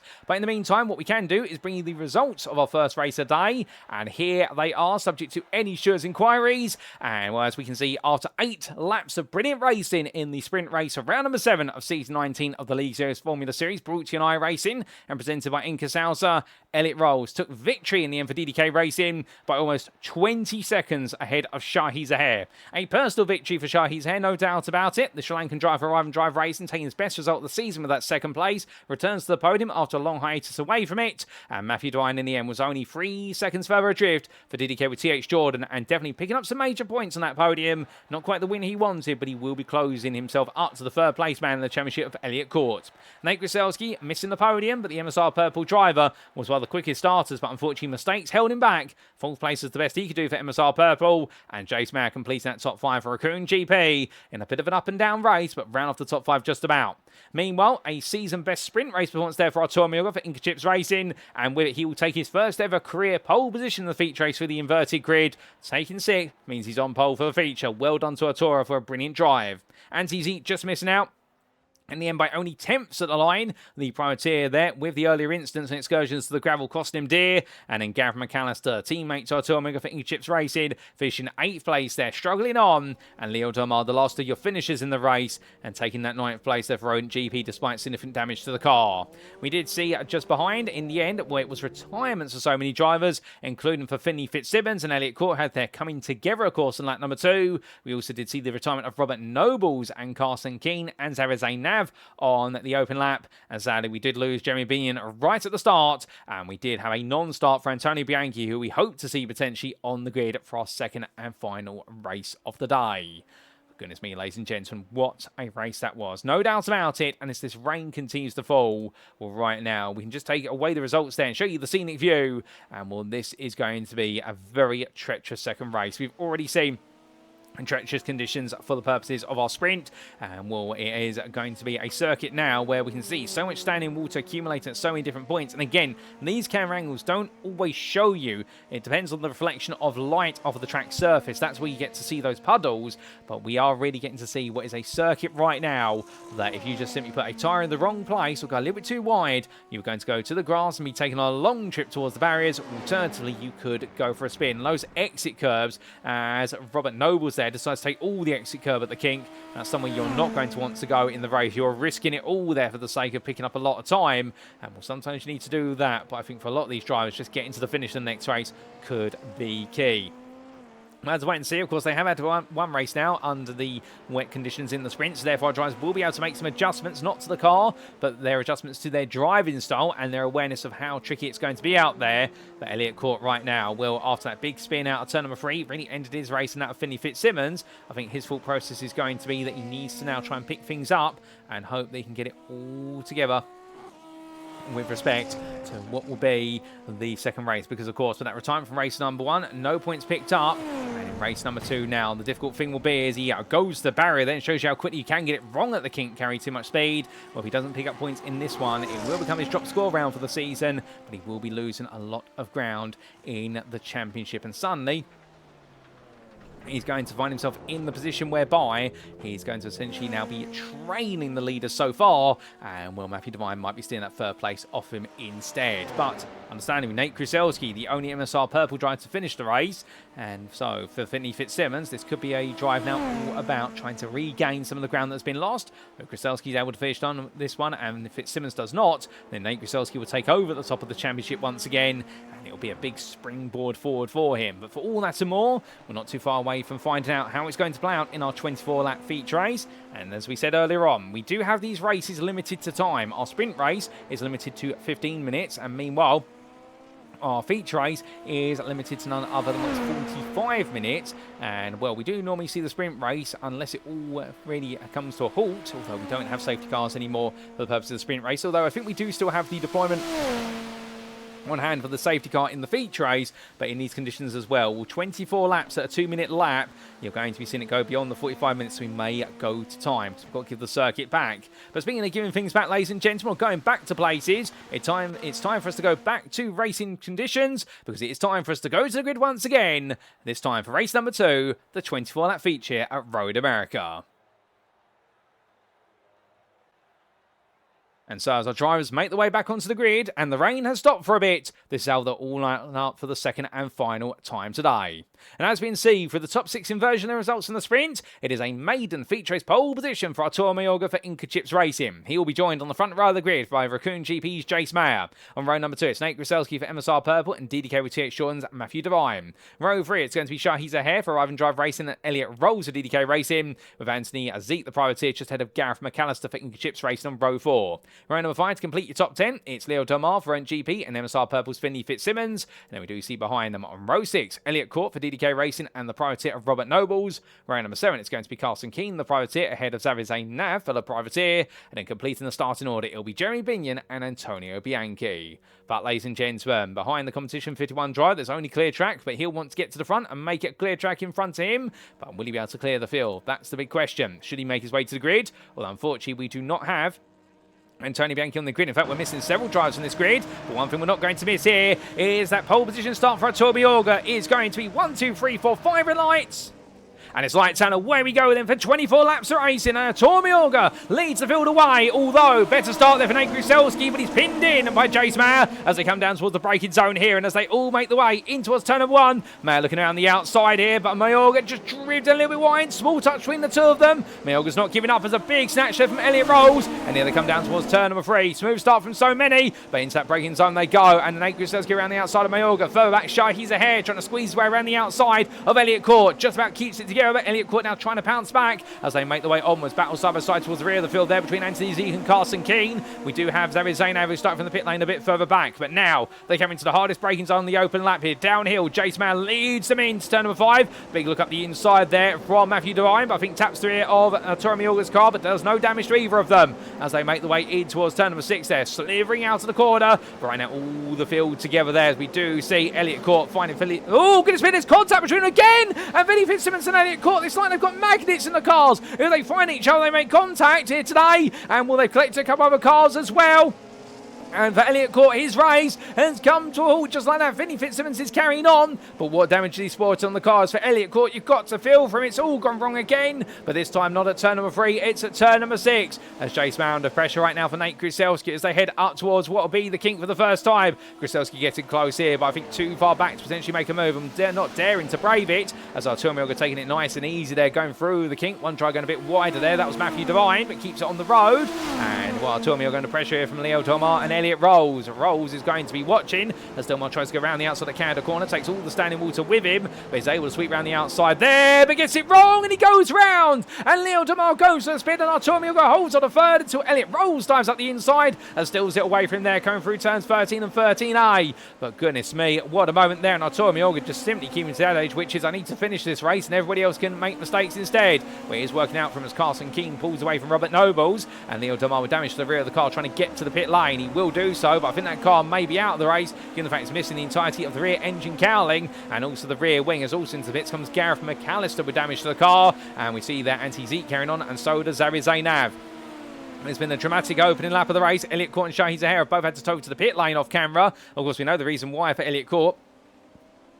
And was Shahi's air caught up in that instant between Cawte and Fitzsimmons? We'll have to see. But right now, what we see on screen as we go on to lap number 2 is Jace Mayer leads out of Nate Grucelski, and it's a gap of 3.5 tenths of a second there, I should say, with 4.5 seconds back to Elliot Rolls. But Grucelski still looking for the move, not able to make it happen this time. But these two now definitely getting a move on. Elliot Rolls, of course, the wet weather master in race number 1, and a circuit that definitely is getting wetter and wetter towards the end, and his pace was getting quicker and quicker. But right now, having to just gradually ease himself into this race, and how will he catch up to the leaders if he can, or was it just a brief moment of brilliance? Well, meanwhile, it's not brilliance. Robert Nobles has gone wide into the gravel trap there at turn number 5, releasing all the places there to none other than Finley Fitzsimmons, Anthony Zeke and Zara Zainav. And Anthony Zeke right now under a bit of pressure from Zara Zainav, who's coming on strong as well. But back to the front we go, and Jace Mayer feeding increasing pressure here from Nate Grucelski. Grucelski looking one way, then the other. Not quite able to make it work coming up the carousel this time. As Finley Fitzsimmons had a bit of an excursion off track. I'm hearing him. He's dropping down the order. We'll get a replay of that when we can. But the Raccoon GP driver right now, all you can see, of course, is the spray coming off the back of the car. You can briefly see the silhouette of a machine. That's the MSR Purple number 9, and Nate Grucelski trying to follow him. And into a counter corner they go, and Jace Mayer right now wobbling there. The car twitching as he brakes, coming into a small patch of standing water, trying to find what's the smoothest braking line into the corner. And sometimes what you have to do is essentially brake at an angle across the corner in order to get the optimum line. And when you're not having to defend, that's absolutely okay. If there's no driver alongside you, you're not at risk of making contact. But understanding when a driver's trying to go for a move, it can be a very different story. But over the rise he goes in towards the end of lap number 2. And right now doing a good job is Jace Mayer, but Nate Grucelski keeping him honest every step of the way. And Elliot Rolls a 57.807. That is the best part of 8 tenths quicker than what either of the leaders have been able to achieve. Rolls is now starting to build momentum as Matthew Davine I'm battling here side by side with Carson Keane. Keane trying to go around the outside. And Carson Keane, they're absolutely nailing that move head on. And a lovely move there for the number 99 driver. He's starting to feel a bit more confident as Matthew Davine, meanwhile, slipping backwards. But I think here Davine just trying to take a bit easy and trying to get himself into the groove of this race. But Carson Keane with a push to pass on there, or the overtake button. And right now, is that just to get away from Davine for a bit of time? Or is it to go chasing down Arturo Mayorga for 4th place? We've waited. Carson Keane very eager here to make a good impression. Can you blame him? Not quite so, but right now the man absolutely storming onwards as best he possibly can. And well, this could be a very impressive run for him, but we'll have to wait and see whether he can make even more ground and whether he can even take a change to Elliot Rolls theoretically, although that's going to take some going, to be fair. He's the only other driver outside our top 3 to set a sub 2-minute lap. Although, to be fair, Anthony Zeke did just set a 59.53. So there are sub 2-minute laps out there throughout the field. They've just got to find the pace and confidence to be able to create them. As we do look to the number 15 driver here, he's definitely had an up and down race so far, as so many have. And we are down to 9 runners at the moment because Arizona have and Leo Delmar into the pit lane. What exactly happened on the open lap and what's led to the frills and spoils, we will find out shortly. But right now we need to see this move here, so that's going to be a look around the outside into the kink here from Carson Keane. It's an eager move, but he gets it done there. Just about much space being offered to him there by Arturo Mayorga. And great respectful racing being shown by both drivers there. And Carson Keane absolutely on the limit. Any wider than that, he would have gone to the white lines to the exit curb, and I think that would have gone to the barrier. But in the end, Arturo Mayorga not in the limit there, and Carson Keane was going to go for that move. No questions asked. As meanwhile, Nate Grucelski getting close to the back of Jace Mayer here as they make the way out towards the timing line. And, well, will we see a move from Grucelski as he roars his way onwards, riding on board here. No rain falling at the moment, but so much spray. But to be fair, he can see now the distance. He can see the run to turn of 1. Looking up the inside, but decides not to go for it. Lifts out, backs out, and coming through. Both drivers there siphoning at the steering wheels as they come down towards turn number 3. And the number 9 driver here looking one way, then the other. Brilliant driving from the MSR Purple drivers, put this much pressure onto Mayer, given the fact that understandably he's losing front and downforce. The dirty air of the car in front calls that. Plus also he's got that spray to deal with, and naturally just the conditions. He's got the worst. It is really a trio of difficulties, but right now showing no signs of having difficulty in managing it as they come down in towards turn number 5. And again, thinking about looking around the outside, but no move possible at the moment. As meanwhile, we are hearing that Arturo Mayorga has been repassed by none other than Carson Keane. In fact, I think there was a discontinuity there and the information were being fed. So therefore, Carson Keane still holding that 4th place and gapping Arturo Mayorga little by little. All these drivers coming and roaring them through, and as they do, well, meanwhile, we look back to Matthew Davine chasing after the man we just mentioned, Arturo Mayorga, and very shortly you're potentially eyeing up that 5th place. But as he tries to do so, meanwhile, Nate Grucelski trying to go around the outside of Jace Mayer at the carousel. And in the end, I think Mayer here just trying to take his racing line. Grucelski, meanwhile, thinking about going all the way around, but realising it's not the place to be. Looks the inside into the kink instead, and well, backs out there at the last possible moment. But Elliot Rolls, look at how Rolls has caught up to him here. Rolls has already gained My good lord. And well, it's a good thing we caught that. Rolls already caught up with the best part of 2.5 seconds on this lap as Nate Grucelski goes up the inside into Canada corner. Jason Maurer, a big twitch on the outside. Keeps it together, but now Rolls. Well, my goodness, the pace in this man. And well, in the end, have a massive deluge of rain, and Elliot Rolls, the pace really come alive, but it's a big twitch from there, turn 13. And the team on the pit wall, DDK Racing right now, really reliant on this man today to land all the points. Big slide there from Nate Grucelski, and Rolls charges onto lap number 5. He is not giving up as the Scotsman right now, and we'll hail him from Scotland. To be fair, he'll be used to mixed conditions all the way through the year. If you've ever visited Scotland, it's why the only place in the world where you can have snow, rain and sunshine all in the same day, as I've learned in my experience. And right now, Elliot Rolls using the experience of wet weather driving there to his best possible ability as he makes his way out to turn number 1 and down towards turn number 3. But as he does so, well, DDK Racing driver looks up the inside, big lunge versus Grucelski. So much confidence on the inside line, and Elliot Rolls up at a second place there. What a move! And now getting the push to pass straight on there and trying to break away from Grucelski. Will try and come back at him with the smoother line out the corner, but he's not putting the overtake button on, so therefore Grucelski, I think, letting this go and realising at the end of the day he needs to use Rolls to get closer to Mayer rather than try to fight Rolls for second place there.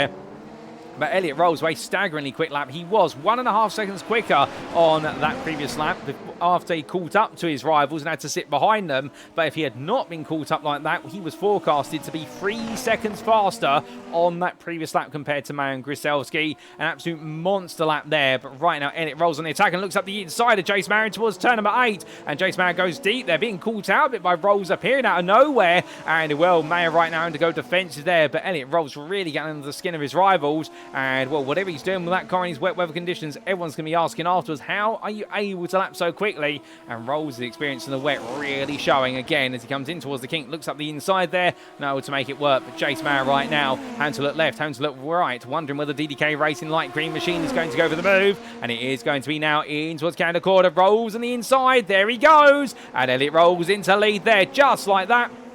Absolutely pinpoint precise and pixel perfect on the brakes. And well, right now, can the number 3 try to storm away here? Can he make it the perfect day today? Pole position, the fastest lap in the win in the sprint. And can he do the same again here in the feature race and potentially land his first perfect score of the season? Indeed, his first perfect score of his career, if my memory serves me correctly. It won't be a Grand Slam, of course, because he's not led every lap, but it will be the closest thing he'll get to a Grand Slam here as he does head down. But here comes Jace Mayer looking for the counter attack into turn number 1 here, but will Mayer be forced to back off on that inside line? He will be there, and Elliot Rolls is not going to be beaten, he says, and holds on there as they make their way onwards. But new fastest lap of the race from Carson Keane.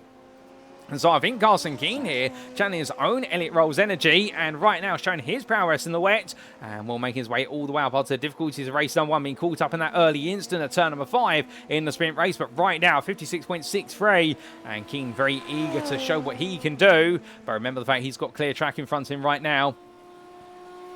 Whereas Elliot Rolls down to fight. So if Rolls can make the break from Jace Mayer, who's keeping him honest, then we'll have to see what the lap times will look like. But at the moment, Carson Keane, the fastest man out there, and very eager to prove a point, which is there's not just one wet weather merchant out there, there are multiple. As he makes his way on through in towards turn number 6, further behind Matthew Davine. And right now, Davine finding Artur Mayorga close with him, and Anti-Zeke there as well. Mayorga starting to find a bit more lap time out there, and Zeke pushing on, but can't find his way through.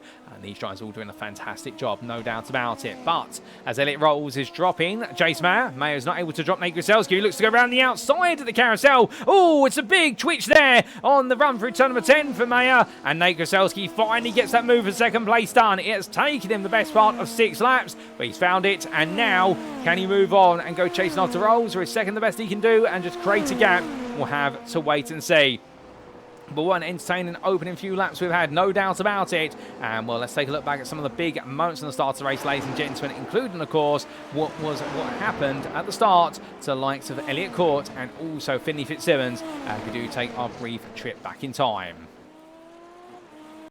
So we begin by taking a look at what happened to Gareth McAllister. This was coming in toward turn number 6, and this was the Cawte and also Fitzsimmons incident. So Gareth McAllister came into it and had to take evasive action. That's where Shahid Zahair got caught up. But the big question is, what exactly went wrong in the first place between them all? And I think we can get a better view of it from this replay camera. So it was Elliot Cawte there behind none other than, I do believe, Matthew Davine, but side by side with Finley Fitzsimmons, who tried to go around the outside. Pranged Fitzsimmons, but in turn got pranged there by Shahi's Hair by looks of things, and it all fell apart like a pack of dominoes. This is what it looked like on board from Shahi's Hair's perspective, and just in front of him, that is going to be Elliot Cawte. Fitzsimmons tried to go around the outside, Cawte understeered and clipped him, and then, in fact, no, there was a secondary contact between Fitzsimmons and Cawte, and unfortunately, Shahi's Hair at that point had tried to tuck in as far over behind Cawte to the left-hand side of the road, and that's how they all came together there. And, well, a very quick instant, no doubt about it. Did we have a blimp view of it? I think we did. And what you'll see is that Fitzsimmons having all the confidence to go around the outside of Zahair and Cawte, but then being clipped slightly by the front right tyre of Cawte, and in turn, as his car spun, clipping what was the rear right side of the car of Cawte, and so Shahi Zahair a victim of the circumstances around him as a result. And that's how all three had to tow to the pit lane. We had this for Leo Delmar at the end of lap number 1. And this was Delmar finding his way on the outside, battling side by side with Artur Mayorga. And in the end, tried to get the power down and went spinning around to the front there of Artur Mayorga. And I can only imagine what that must have looked like from board Artur Mayorga's perspective, as he was then passed by Elliot Rolls. Then on lap number 2, we had this for Robert Nobles. And it went a bit wrong for Nobles. He was being chased down there by, I believe at the time, the car there of Finley Fitzsimmons. Made his way into the braking zone, went straight on, and in the end was able to gradually power his way back onto the circuit through the gravel trap. Easy mistake to make, to be fair to him. Then we did have this for Finley Fitzsimmons on lap number 2 as well, and this is where things did go a bit wrong for the MSR Purple driver, and we'd already picked up the damage from the contact of Elliot Cawte, but came into the braking zone for Canada corner, went on in, and the car in the end didn't want to turn, went to the gravel, and Zara Zainav went spinning around on the exit, and well, Finley Fitzsimmons in the end had to try and pick somewhere to go, didn't know which way to go, and I think that was mental indecisiveness there, that saw him go straight into the side of Zara Zainav's car, and putting both drivers sadly out of the running. An easy mistake to make, to be fair, and I think decision paralysis really kicking in as we come back to your live racing, ladies and gentlemen. So some big moments at the start of the race, no doubt about it, but still some huge moments remain in this one as the drivers continue to push onwards. It'll be interesting to say which way the story evolves here as they all come through. But as Elliot Rolls sets a new fastest lap pace at 56.036, Nate Grucelski and Jace Mass still close together, and Grucelski right now in the number 9. Well, he's not able to drop man. It does seem as though both drivers, they've got the pace when they're following the other, but they're not able to make a break away from each other in this long-term battle, but it's enabling Rolls to gradually gap them. As Carson Keane, meanwhile, after a bit of a moment on lap number 6, went to the gravel trap from what I'm hearing in my ear, although we won't be getting a replay of it. Well, right now, he's still closing them down. In fact, he's chopping away around about half a second to a second a lap on average. So you never know, the number 99 driver here could make a good impression, albeit the overtake button on once again. Now, the rain starts to fall. As I look at my contact with window, we can actually see it on the cameras there, and this is the rain band. We believe this is the heaviest of the rain bands that is now coming back for the remainder of the race. And I think the reason why Carson Keane then has been putting the overtake button on every lap so far is because with the rain coming and aiming to return, and it means the circuit is going to lose pace, it may be too risky in his mind to use the overtake button after the rain starts to fall, so therefore he wants to get the most out of it early into the race. It's an interesting gambit, to be fair, if that's the full process, that perhaps you're not feeling confident with the extra 50 brake horsepower. These cars are already very twitchy. Of course, Japanese Premier Open Racing Series, open to international entrants as well, and indeed it is one of the steps that is seen as a bit of a means of getting into Formula 1 in terms of getting drivers spotted, albeit, of course, the racing primarily allocated to the Japanese mainland. As you see the number 99 driver of Carson Keane pushing on. Well, meanwhile, Artur Mayorga potentially being passed here by Anthony Zeke in towards the kink. And Zeke going around the outside in the end. I had to hold my breath for a brief moment there, and that was because Zeke finding all the pace around the outside, and Artur Mayorga being respectful once again, and she's eaten up into 6th place. But as the rain falls, is this going to change the complexion of this race? We'll have to see what it's going to be. We are down to 9 runners at the moment. We haven't lost any more runners recently. Jeremy Pinion did not join the grid due to the technical issue of the car, and Tony Bianchi continues to have technical issues with his number 17 machine for competition 51. And so, out of our 14 starters, we lost Cawte and Fitzsimmons early on, albeit Cawte was lost on the open lap, as was Shahi Zahair, as it was a freeway incident. Fitzsimmons retiring a lap later after his moment with Zara Zainav, and we lost Leo Delmar in the interim as well. So it has all gone a bit wrong for so many, but Also, a lot of drivers carrying on. And how did we lose Leo D'Amata here, you ask? It was a trip to the pit lane after he picked up some damage early on in the race and therefore decided to retire the car. But therefore, 9 still remaining. The rain does fall here at Road America. Indeed, whilst it is a picturesque countryside state, it's a very soggy countryside as well. And we are only just coming towards the end of the opening third of this race. As Elliot rolls right now, continuing to lap, the best part at least a second, if not 2 or 3 seconds faster than everybody else out there. A 55.66 is previous stat to Nate Grucelski's 56.86. Staggering pace from Elliot rolls right now, and well, putting in lap times that would make Jenson Button or Michael Schumacher incredibly proud. 2 drivers known for their abilities in wet weather conditions, in open wheel racing in the Formula 1 world, and right now Nate Grucelski here trying to keep his head down as he continues to push on. But something tells me that right now, with the pace he's got here, it's good enough to break away from Jace Mayer, but it may not be good enough to close down Rolls unless Rolls makes a mistake. But a long way still to go. And at any moment here, a mistake could definitely kick in and suddenly spoil the aspirations of a driver as Elliot rolls, where he makes his first mistake of the day, running wide into Canada corner. And well, I can promise you that was not rehearsed or scripted, ladies and gentlemen. And indeed, Elliot rolls there, say it's not so. And right now, the DDK team will probably be on the radio to him, and he'll probably be shutting down the radio as quickly as he hears it and saying, I know, I know. But as he comes out to turn 14, the car slithering all over the place there. And this rain, definitely heavy. But as meanwhile, Carson Keane finds himself attacking Jace Mayer. So Jace Mayer's had his own moment there towards the end of the lap, and well, big twitch coming out of the final corner. Carson Keane going on the attack, and we ride on board here, and look at the spray as the rain falls on the car, and we're going to go to what will be at the outside here, trying to blast his way past to either come down towards turn 1. Neither one of them with the overtake button on here. Neither one wants to risk the extra engine power. It's all going to be done to breaking into turn 1, and well, Carson Keane goes around the outside. And a lovely line there, no doubt about it. And Jace Mayer, meanwhile, letting the place go for now. But perhaps he can pick up some pointers there, follow the man who's definitely a bit more adept in the wet. Alternatively, is he just struggling there and deciding to settle down and let the places go away? Well, it's up to him what he's going to do here. But both drivers right now knowing they've still got a very long way to go in this race. And in terms of the race time so far, we are 16.5 minutes into our allocated time for the race as Jace Mayer tries to come back in towards turn 5, but too far back on the brakes there to try and make it happen. But the point being, again, we are 16.5 minutes in, almost 17 minutes in as we're coming towards the midway point of this lap right now. That does mean we're probably not going to see the full 24 laps given our 45-minute allocation for this race. I suspect we'll be seeing a grand total at the rate of knots we're travelling at of around about 22, perhaps 23 laps there if we're fortunate. But this rain, I think, is going to sap the pace out of the race, and that in turn is suddenly going to take all the steam out of it. But some good news, meanwhile. We do have Zarizane Nav back out there. So I thought we were down to 9 runners, when in fact he has got the car repaired there after the damage from the incident with Finley Fitzsimmons. And was Zarizane Nav back out there and looking to carry on. And remember, points awarded down to 10th place for the purposes of the sprint, down to 12th place for the purposes of the feature. So everyone right now is going to get some points on the board here if they finish it. Meanwhile, Carson Keane and Jace Mayer back together once again. And will Jace Mayer trying to come back here versus the privateer. And will looks up the inside but can't quite make that work.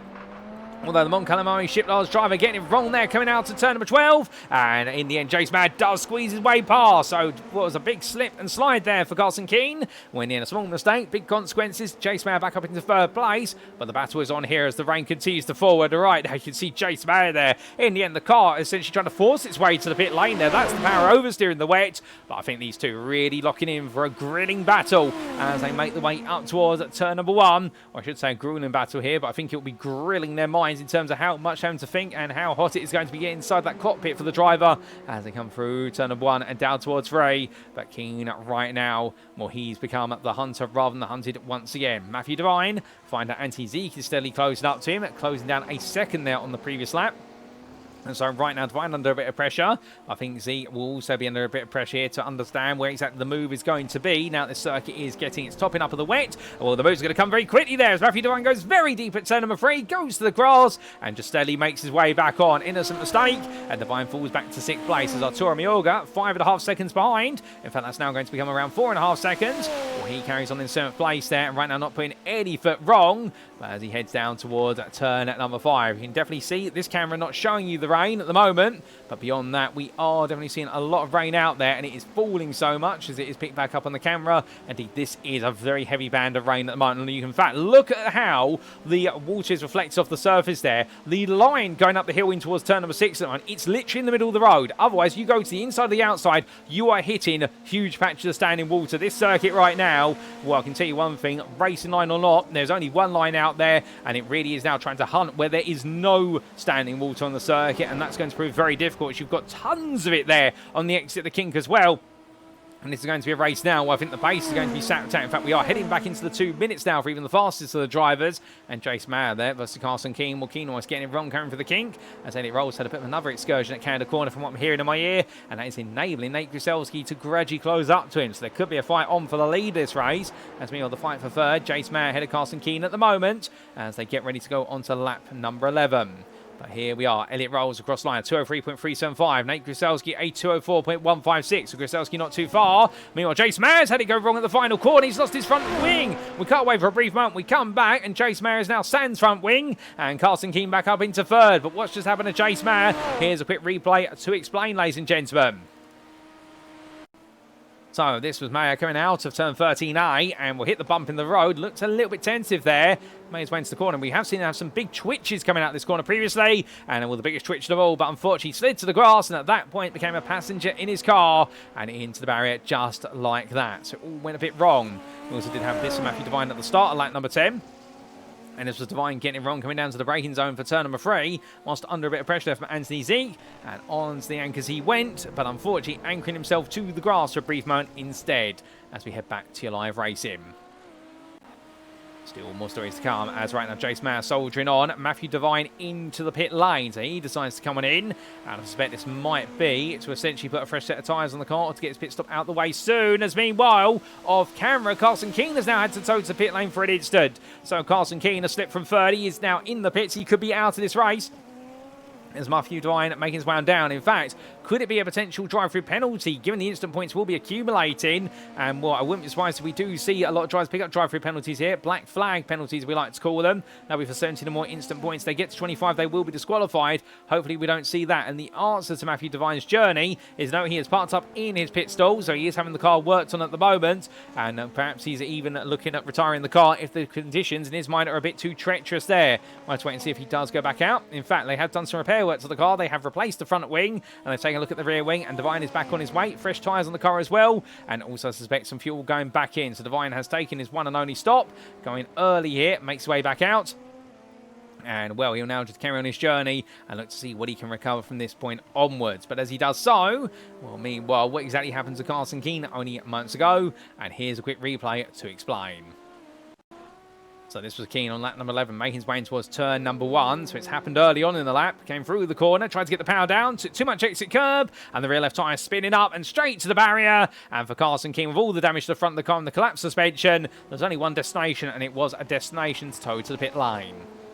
It's an unfortunate error for Carson Keane, but that shows you how much they're struggling out there as Anthony Zeke sweeps around the outside of Jace Mayer. And, well, Jace Mayer's had a bit of a moment, understandably, and with the damage to Mayer's car right now, well, now Zeke up into third place. Mayer making that error, of course, coming out to turn number 14, only a lap ago.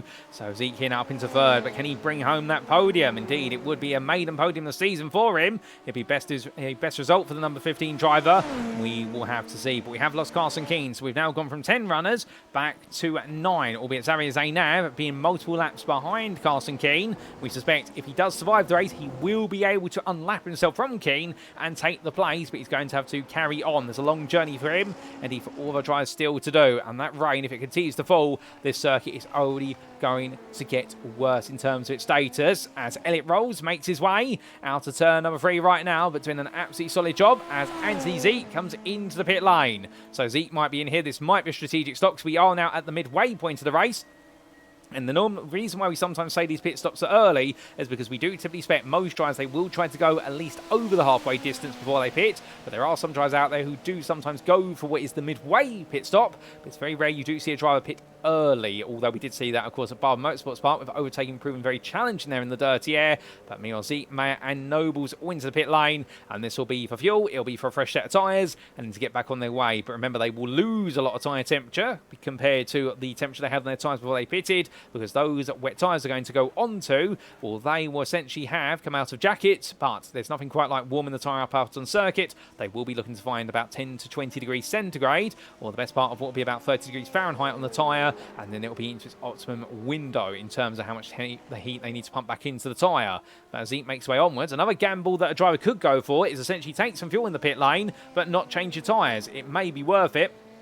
You're feeling very confident on the tyres you have, and you lose a little bit less tyre temperature. You always lose some in the pit lane, to be fair, because you are stationary. The tyre is not being turned whilst the car is being looked at, and of course being topped up with fuel. It's always a fault there. Stay on the same set of tyres. They will be older, they'll be worn, but at least they'll be a bit more comfortable in the conditions for a degree of time. But as Robert Nobles takes a bit of trouble of his own to the gravel at turn number 1, in fact the grass there, not quite the gravel, so holding on to 6th right now. And well, as the drivers carry on here, everyone being very brave, staying out there. And Jason Mayer still in the pit lane there. Car being worked on still. And I wonder if he'll be going back out. It will be some repair work to the car. And Gareth McAllister in up on the jacks there. That's going to be a fresh set of wet tyres going on. As meanwhile, Elliot Rolls comes on through.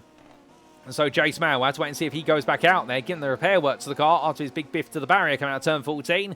It may be an extended pit stop there, much like we saw for Xavier Zainav. That was a almost 10-minute pit stop to get the car repaired. Indeed, these cars take a long time to repair, but understandably, if the car can be fixed, a lot of drivers will be trying to get it fixed out there. Now, you've seen the rate of attrition line. There will be some points online, particularly for the minnows teams out there, and drivers, they'll be hoping that there's going to be a huge opportunity to land, will be some unexpected points. But Elliot Rolls right now heads down towards turn number 5, and look at what is the patches of water there. It's just standing water on the braking zone in towards turn number 5 at the moment. You come from what is a line on the inside there where there's a bit less water, it's not quite standing, onto a circuit where there's just standing water everywhere you go, and you're braking into a puddle, and at that point you just got to get the brakes on. This is going to require a lot of brake feathering. Now, unfortunately, we can't give you the throttle and brake traces of our drivers when we ride on board. If we could, what I suspect you'd be able to see is that drivers in the end, they're not going to be putting any more than the roundabout what will be 50 to 60% braking force on initial braking into a corner, and then only building the brake once they actually feel the tyres grip up. Although there is Zainav there having to get himself back on the road as things have gone a little bit wrong at Canada Corner, but he's going to try and go on the up and up here. The man who's 5 laps down the leaders, but gradually trying to close the gaps to the retired car of Carson Keane, and potentially even Jace Mayer, who's still being serviced. But as Robert Nobles had a bit of an error as well, and that's gone very wrong, and what is Canada Corner, and he's had to tow to the pit lane, so another one falls at Canada. But what exactly happened there for Robert Nobles and Xavier Zainav? Let's take a look back. So this was Zainav firstly, making his way into the braking zone for turn number 12. Got it smooth there on braking, but as he exited the corner, just put the rear left tyre to the white line, and that's what sent the car spinning on a round. But then for Robert Nobles, it went wrong only moments later, and this was being picked up by the same camera. This was the MSR Green machine coming down the privateer as he made his way in. Well, took it very easy into the corner there, but as he went out, and he got the power down and made the same mistake. Rear left tyre on the white line, on the outside of the circuit, straight to the barrier, and straight to a tow to the pits there with the damaged suspension and front end. But with that, it's back to your live racing. And as we do come back, well, Elliot Rolls still pushing onwards, and you see they're taking a very tight exit line. Doesn't want to risk getting anywhere near those white painted lines. And for the uninitiated, you may be sat there thinking, well, it's just paint surely on tarmac.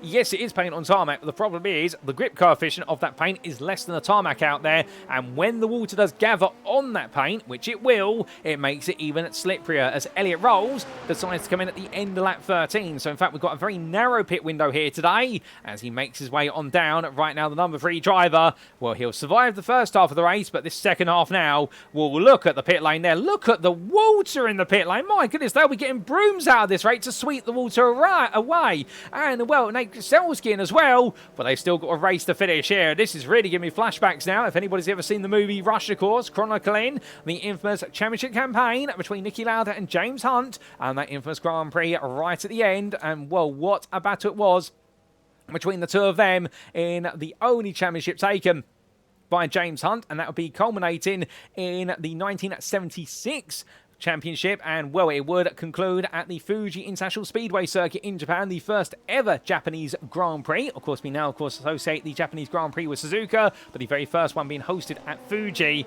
And well, in the end, it was in those absolutely challenging and ferocious conditions at Fuji when Niki Lauda decided to pit the car with laps remaining, and James Hunt would win by a single championship point. And right now, Elliot Rolls versus Nate Grucelski. Well, Rolls in the end spending the best part of 11 minutes in the pit, not 11 minutes, 11 seconds in the pit lane there. And well, I think having something adjusted to the car. Meanwhile, Nate Grucelski only a 6.5 second stop. But as they make the way onwards, Elliot Rolls under pressure and Grucelski halving the deficit in terms of the pit lane time, and then getting right onto the back end of Rolls as they make their way into the second half of this race. But this is now all going to be about survival all the way to the very end. And what will it be between these drivers? We will have to wait and see. But right now, Nate Grucelski has a golden opportunity here to try and close it down. But we're right on board with the MSR purple driver. And again, this just gives you a view of how difficult this is proving to be right now, as Grucelski's gained all the time, but understanding right now, can he make the move when it matters most? And can he find a way to match Rolls on pace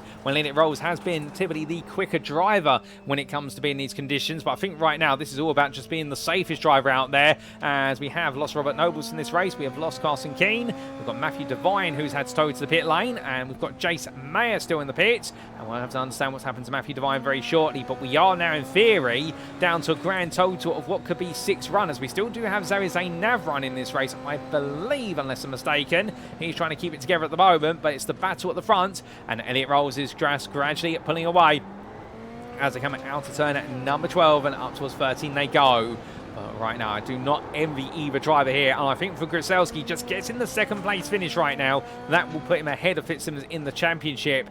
I think that's got to be the bigger pitch here. As much as he wants the win, I think chasing down that 4th win of the season, it's going to be more of a light at the end of the tunnel, but it's going to be one that is bait rather than something he wants to chase. As Elliot Rolls continues to just pull away a little bit, but there is no sign of any clear sky. It is purely heavy cloud. Look at the spray vortex off the back of these cars right now. Indeed, breaking into turn number 1 as well. There's going to be both drivers having to go deep into the corner there to find any semblance to grip. The inside of turn number 1 is not a place to be, as Arturo Mayorga comes into the pit lane, and this will be for his pit stop of the day. And right now, running in 3rd place here, are we going to see Mayorga potentially pick up his maiden podium of his career? Where so, that is going to be a huge result. Remembering the fact that Anti-Zeke right now down in 4th place, he's still struggling onwards here. They all are. Though it is a long pit stop time, Zeke, I think, will take back that 3rd place just about, but Mayorga's not going to be too far behind him, and this could really be the day when we suddenly see some drivers you would never really associate with the podium bringing home their maiden podiums, as Mayorga right towards the end of the pit lane as well, being serviced. And well, I think that car will be taking some time at 7.77 seconds, and all lucky 7s there. He starts to make his way out of the pits, and Mayorga may be up into 3rd here, because Anti-Zeke's going to come across the timing line, and he's going to find himself in 4th, so Mayorga's up into 3rd. And Zeke in 4th. We have lost Matthew Davine, of course, which has helped promote both drivers up. And Gav McAllister is still out there as well. And what exactly happened to Matthew Davine, I hear you asking, or see him towed to the pit lane? Well, here's the explainer, ladies and gentlemen, as we do get a replay. And this was Matthew Davine making his way out of the carousel at the time. And as he did so, coming up towards the kink here, I think it's going to go... Oh, he touched the white line and the grass down entry. And my good lord, the car all in pieces there going to the barrier. And just like that, there's no way that was going anywhere other than the pits. And Matthew Davine, this is what it looked like on board for him from the roll bar camera. As he made his way out to the corner here, got the power down, and when you see, brought the car over, touched the white line, and that was it. As soon as he touched the white line, nowhere to go other than to the barrier. And just before that, we had this for Anthony Zeke, and this was Zeke making a bit of an error of his own, coming down in towards turn number 8. Now, was it on the exit here where he got the power down a bit too soon? He did touch the white line, touch the curb with the rear right tyre, and the car got pulled to the grass, but thankfully was able to catch it just about, and that was the difference there between him and Arturo Mayorga when it came down to the pit lane as a result. But back to your live racing we go. And as we do, well, that now leaves us with 6 cars running at this time. We're on lap number 15, and we are 30 minutes into our 45-minute allotment. And we do get to show you the time at the top centre of your screen, I do believe. And here we go in terms of the time. And as you can see, time counting upwards there. And right now, only 15 minutes left on the clock here for all our drivers. And therefore, it does mean we are going to be seeing that checkered flag. When that clock gets up to 45 as it counts upwards today, that is when we are going to see all the race time exhausted there. Indeed, we only get a 2-hour allotment of available time at any circuit we visit here in the League 2 Formula Series. It's all part of the agreements we have with the circuits we go racing that. And right now, Zainav trying to carry on here and see if he can just simply unlap himself from Robert Nobles. And can he go after Jace Matthew Davine as well? As meanwhile, Arturo Mayorga, I believe, has had a bit of a moment. In fact, he's off there, and that's at turn number 7 coming down towards 8. Mayorga's had a bit of a moment, so Anthony Zeek back up in the 3rd place. So the thought of a first podium for Mayorga may become a bit of a distant memory for the time being, but Anthony Zeek, meanwhile, still chasing his own first podium here as he makes his way on around. And the number 15 driver, got to keep his head to the ground right now. It's proving to be a tough race out there, but perhaps he's able to do it. We'll have to see as he makes his way out of the kink, using a bit of the curbing there. He's got to be very careful to do so. Indeed, any driver touching those curves, it is going to be a scary fall. And keep in mind, Anthony Zeek has yet to take a top 5, let alone a podium. Well, he may be able to do both in a single result. You never know. After finishing 7th in race number 1, missing out on that chance to start in pole position. We'll have to see what's it going to be here as he weaves his way between the corners. Nate Grucelski still chasing after Elliot Rolls. The gap between the two of them only 1.2 to 1.5 seconds at the moment. It is oscillating back and forth. And Grucelski right now pushing as hard as humanly possible to give pursuit as Elliot Rolls now 1.6 seconds up the road. And well, between these two drivers, there is very little in it at the moment. In fact, they are practically identical in their lap times, lap to lap at the moment. And I think for both, it is now really all about just surviving to that finish line as best they possibly can and seeing if one will make a mistake. But if not, then it might finish as it stands. But in these conditions, I wouldn't put it past either driver to make a mistake. Not because they're, oh, goodness me! And as soon as I say that, Nate Grucelski gets it wrong coming in towards the kink there. And I think the white line on the outside trying to claim another driver, but Grucelski surviving that one by the skin of his teeth. And as he makes his way onwards, is that car okay? I don't think he hit the barrier. I think he got very close to the inside barrier. But in the end, Nate Grucelski, well, just like that. And we'll not try to put the commentator's curse on either driver, but that just goes to show you 1 minute you can be winning, 1 minute it can go extremely wrong, and the car twitching all over the place. And right now, the MSR purple driver trying to get himself back together here. It's something wrong. Has he damaged that car? We only caught a glimpse of the spray out there. It's very hard to see where he'd hit the barrier. But as he makes his way out the final corner, he's not going to make his way to the pit lane. He carries on. Anti Zeek, meanwhile, what's happened to Zeek? He's had a spin at turn number 5. So suddenly Arturo Mayorga back in the 3rd place here. It's all jump and change. Zeek goes deep into turn number 6. Is that it for Zeek? No, it's not over yet. He's trying to get the car powered out of the gravel. He just about does so. He is surviving just about. As meanwhile, we take a look back at that massive near miss there only moments ago for what was Nate Grucelski. So this was Nate Grucelski making his way out of the carousel, but what exactly happened there as he made his way onwards, and we looked by the cameras, and it was, he touched the white line with the rear left tyre, and then just avoided the inside barrier. Our camera being so close to the car there, and Grucelski using up all his 9 lives in a single run of what was that corner, and well, I don't think he wants to make that mistake again in a hurry, I can tell you that, as we do make our way back to your live racing. And as we do, we'll lap 17 all at 24 right now, not long left in the race time distance, and well, for Elliot Rolls, it's now an 11-second gap. That gap reopened as a result of Grucelski's mistake. Grucelski's made another error down at turn number 3. He's had a brief off track. We won't be able to pan to that for the time being, but what we can tell you is that Elliot Rolls right now seemingly in control, but again, not pushing the limits of what's possible here at Road America. And right now, everyone just trying to keep it together. And you can see, look how the water's plateauing there at turn number 6. It's just standing water everywhere you look.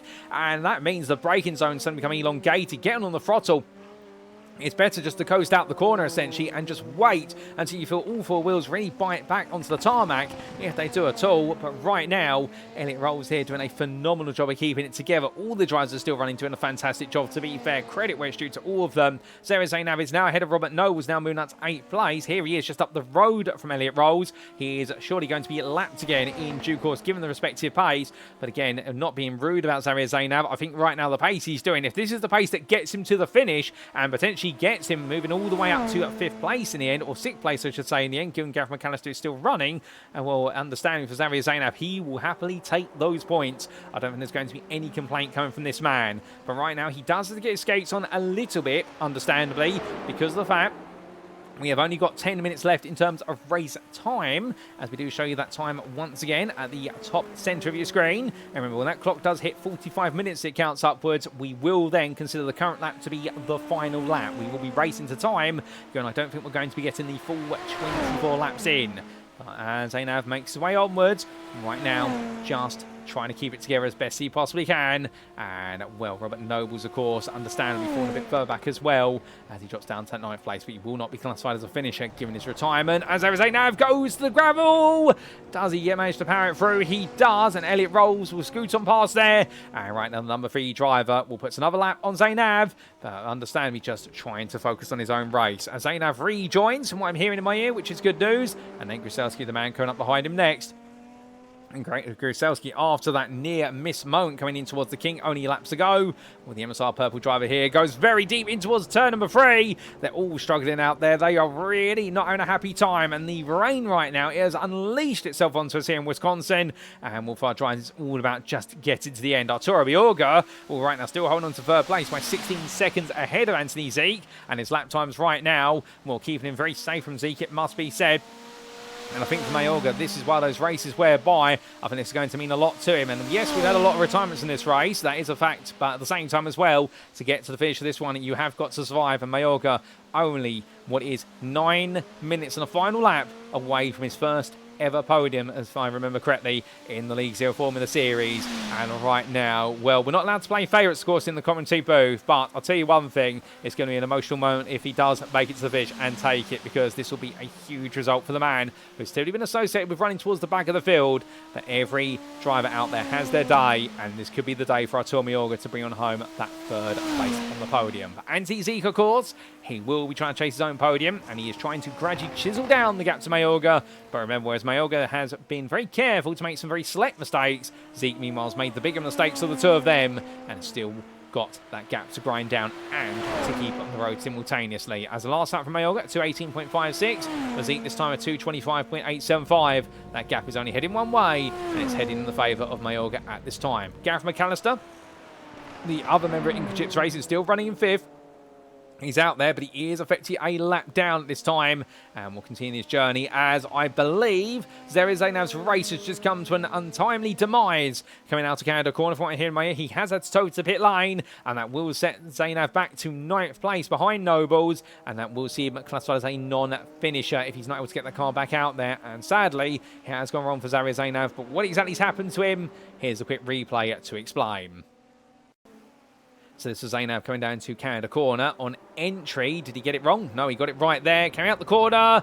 In the end, went to the white line and the exit curb and to the barrier. And much like what happened to Robert Nobles and others earlier on, unfortunately, with the damage to the car, that was his race to the pit lane. So we are now down to effectively 5 runners out of your 14 starters. Of course, we have the non-starts for Antonio Bianchi and Jeremy Binion, both with technical issues to their cars. But right now, from 14, we've gone to 5, and this could be the lowest number of finishers we've ever seen in a League Zero Formula Series race in the history of the series. And it is the inclement conditions that really trigger this. But Elliot rolls right now, well, making his way out of turn number 5 up towards 6. Not long left in it for this man, and just trying to keep it together a little bit longer. And again, 7 minutes remain on our timer, and well, then we will be seeing the race classified on the lap they finish on. As Rolls makes his way onwards at Nate Grucelski, right now lapping a bit slower by comparison. That last lap, Grucelski was 9 seconds slower, and I think he did have a mistake, to be fair. Grucelski did have that trip off at turn number 3, now that we remember, and the MSR purple driver here just needs to focus on getting to the end. What a race this is proving to be right now. This is really one of those races whereby, as much as drives the batting at the start, with how much rain is falling, this is now just a race about surviving all the way to the end. And you can see the MSR purple driver twitching his way through the corners. They all are. Nobody is feeling comfortable out there. Even Rolls, your leader, who is leading by such a staggering margin, putting the laps together like nobody else is. Even he is feeling it right now. And, well, for Grucelski, coming up towards the kink here, every corner is a journey of its own. Every corner right now, from lap to lap, is getting trickier and trickier. As Grucelski there, just running wide of the apex of the kink, and that's by design. But to give you an idea of what it looks like for an onboard lap, ladies and gentlemen, I think we are going to jump on board with Elliot Rolls. He makes his way on through the final corner to go onto lap number 20. And let's jump inside the cockpit here as he makes his way on through. So he does so. Rain completely coming down straight onto his visor as well, not making it anywhere near easy, and getting ready to go down towards turn 1, having to go over to the right-hand side here to find what is essentially the best possible line for grip before he breaks his way into turn 1. Let's go rolling intentionally deep.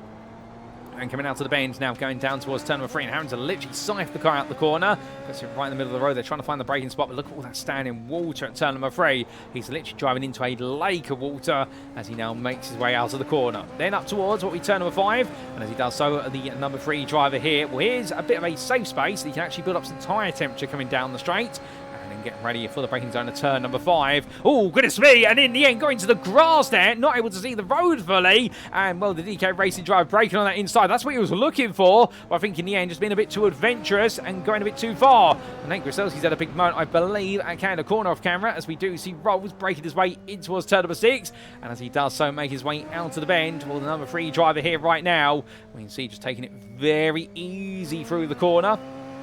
And coming on down towards turn number 7.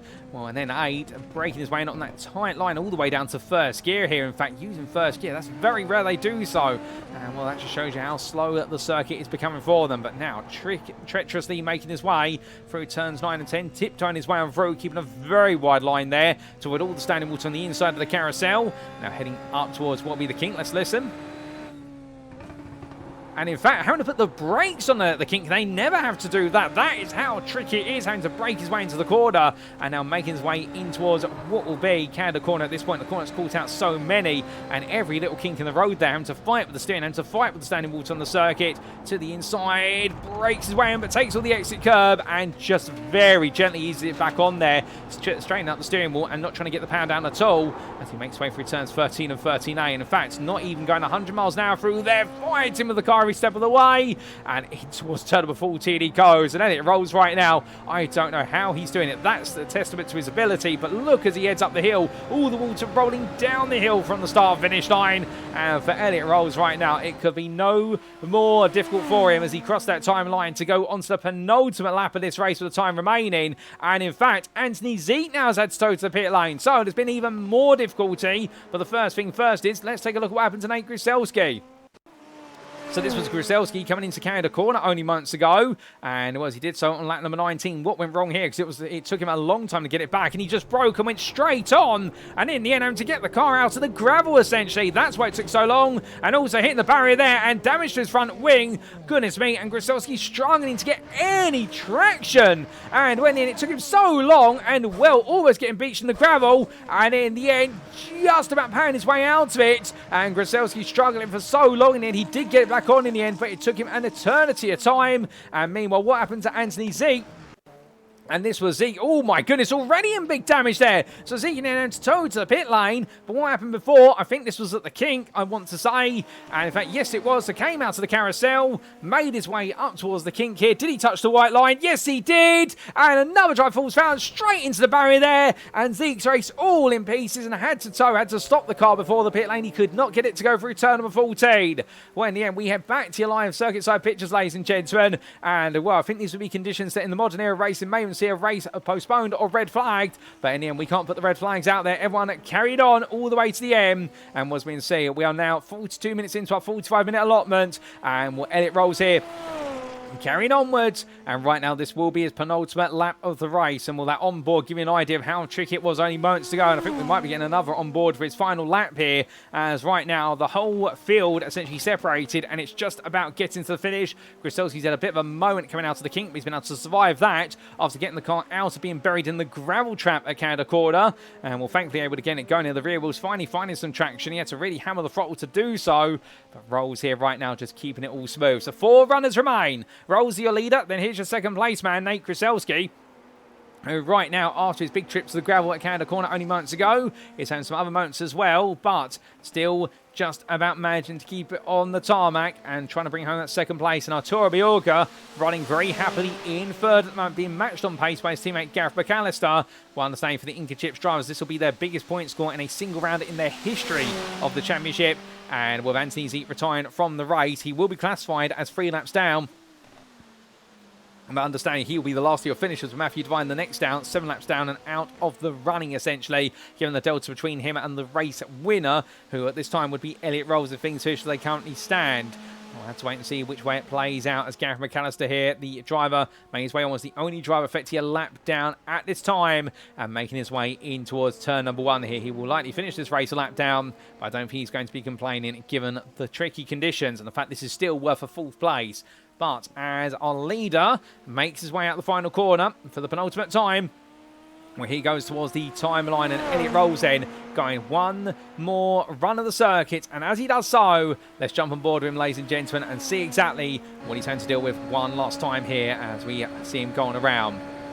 And at this point, of course, well, the speeds he's taking in towards turn 1, but you can see they're having to brake so early, down to an apex speed there of 75 miles an hour as he fights his way through the corner and in towards turn number 3, braking his way all the way down the gearbox to 2nd gear and letting the car roll intentionally deep just to avoid all the water on that inside. But Rolls really has worked out the art here of mastering each and every lap as he makes his way up towards turn number 5 and here down the straight. Does this time, of course, he wants to keep it over to left as much as possible. Does he avoid hitting the grass? And the answer is yes, he does. Much smoother run down, but braking nice and tight to the inside all the way down to 1st gear, a corner where you would expect them to be in 1st gear even in the dry. But meanwhile, not so at turn number 8 necessarily, but coming over the rise to 6, completely blind there, 2nd gear all the way. And in towards turn number 7, and well, this is going to be a break into the corner here. This won't be just a lift and coast. He wants to put the brakes on a little bit to get the car to settle, and then fight him with the steering wheel every step of the way. But it really is right now trying to find the least amount of water as he comes to the inside there in towards turn number 8 through that left-hander, and now up towards turns 9 and 10 underneath the Speedville barbecue board. And right now nobody's going to be cooking a barbecue here today, or if so, they're going to need a massive tent over the barbecue as he rolls down through turn number 9 and 10, and we'll keep him a very smooth line, but up towards the kink once again, and you'll hear him brake for this one. And well, the car being pulled understeering out there in the water, but just about keeping it together as he now makes his way up towards Canada Bend. And while clock does say it is over 45 minutes, this is the final lap as confirmed, ladies and gentlemen. And well, as he comes down into the braking zone for Elliot Rolls, he's going to make his way through Canada corner, smooth line through there, not taking any risks with going near that curb on the exit. And he'll make his way through turn 13 and 13A. Over the rise he does go, and in towards that final corner, the bump in the road, not discernible here, but the amount of walnuts on the inside of the corner, definitely discernible, and rolls through that final bend, keeping it together, albeit a big twitch on the exit. And well, the checker flag is going to wait him as we've hit the 45-minute timer, and for Elliot Rolls, it is going to be back-to-back victories for the DDK Racing driver as he comes to the line and parks up the car there, taking it easy on through. And I think there, I don't think he can quite believe what he's been able to achieve, but he has done it. He has taken back-to-back victories, his best result ever in his career, I do believe. Pole and both wins and both fastest laps, I believe. In fact, no, the fastest lap in this race. In fact, yes, we can correct ourselves. He has taken the fastest lap of this as well. And well, for Elliot Rolls, it is going to be a perfect score from today. Nate Grucelski, meanwhile, still got a long way to go as he continues to try and survive. Only 4 runners out there, but we will gradually see them make the way around. And right now, Elliot Rolls taking that win, but Nate Grucelski still got the best part of 1.5 minutes of distance to traverse before he does find his way to finish this race in 2nd place. Arturo Mayorga made his way on out there, not on the pace of Nate Grucelski, but to be fair to him, still carried on, and he will be on the lead lap at this point, where Gareth McAllister, his teammate, just up the road from him, and McAllister struggling a little bit more in the conditions compared to Mayorga. So we've still got some time to remain for these drivers. McAllister, here he is, making his way through the carousel. But right now, the INCA Chips Racing drivers, I think, just making sure to survive here and bring on home their biggest ever result as a team, a 3rd and a 4th place in this given race. But we come back to your 2nd place runner right now for Nate Grucelski.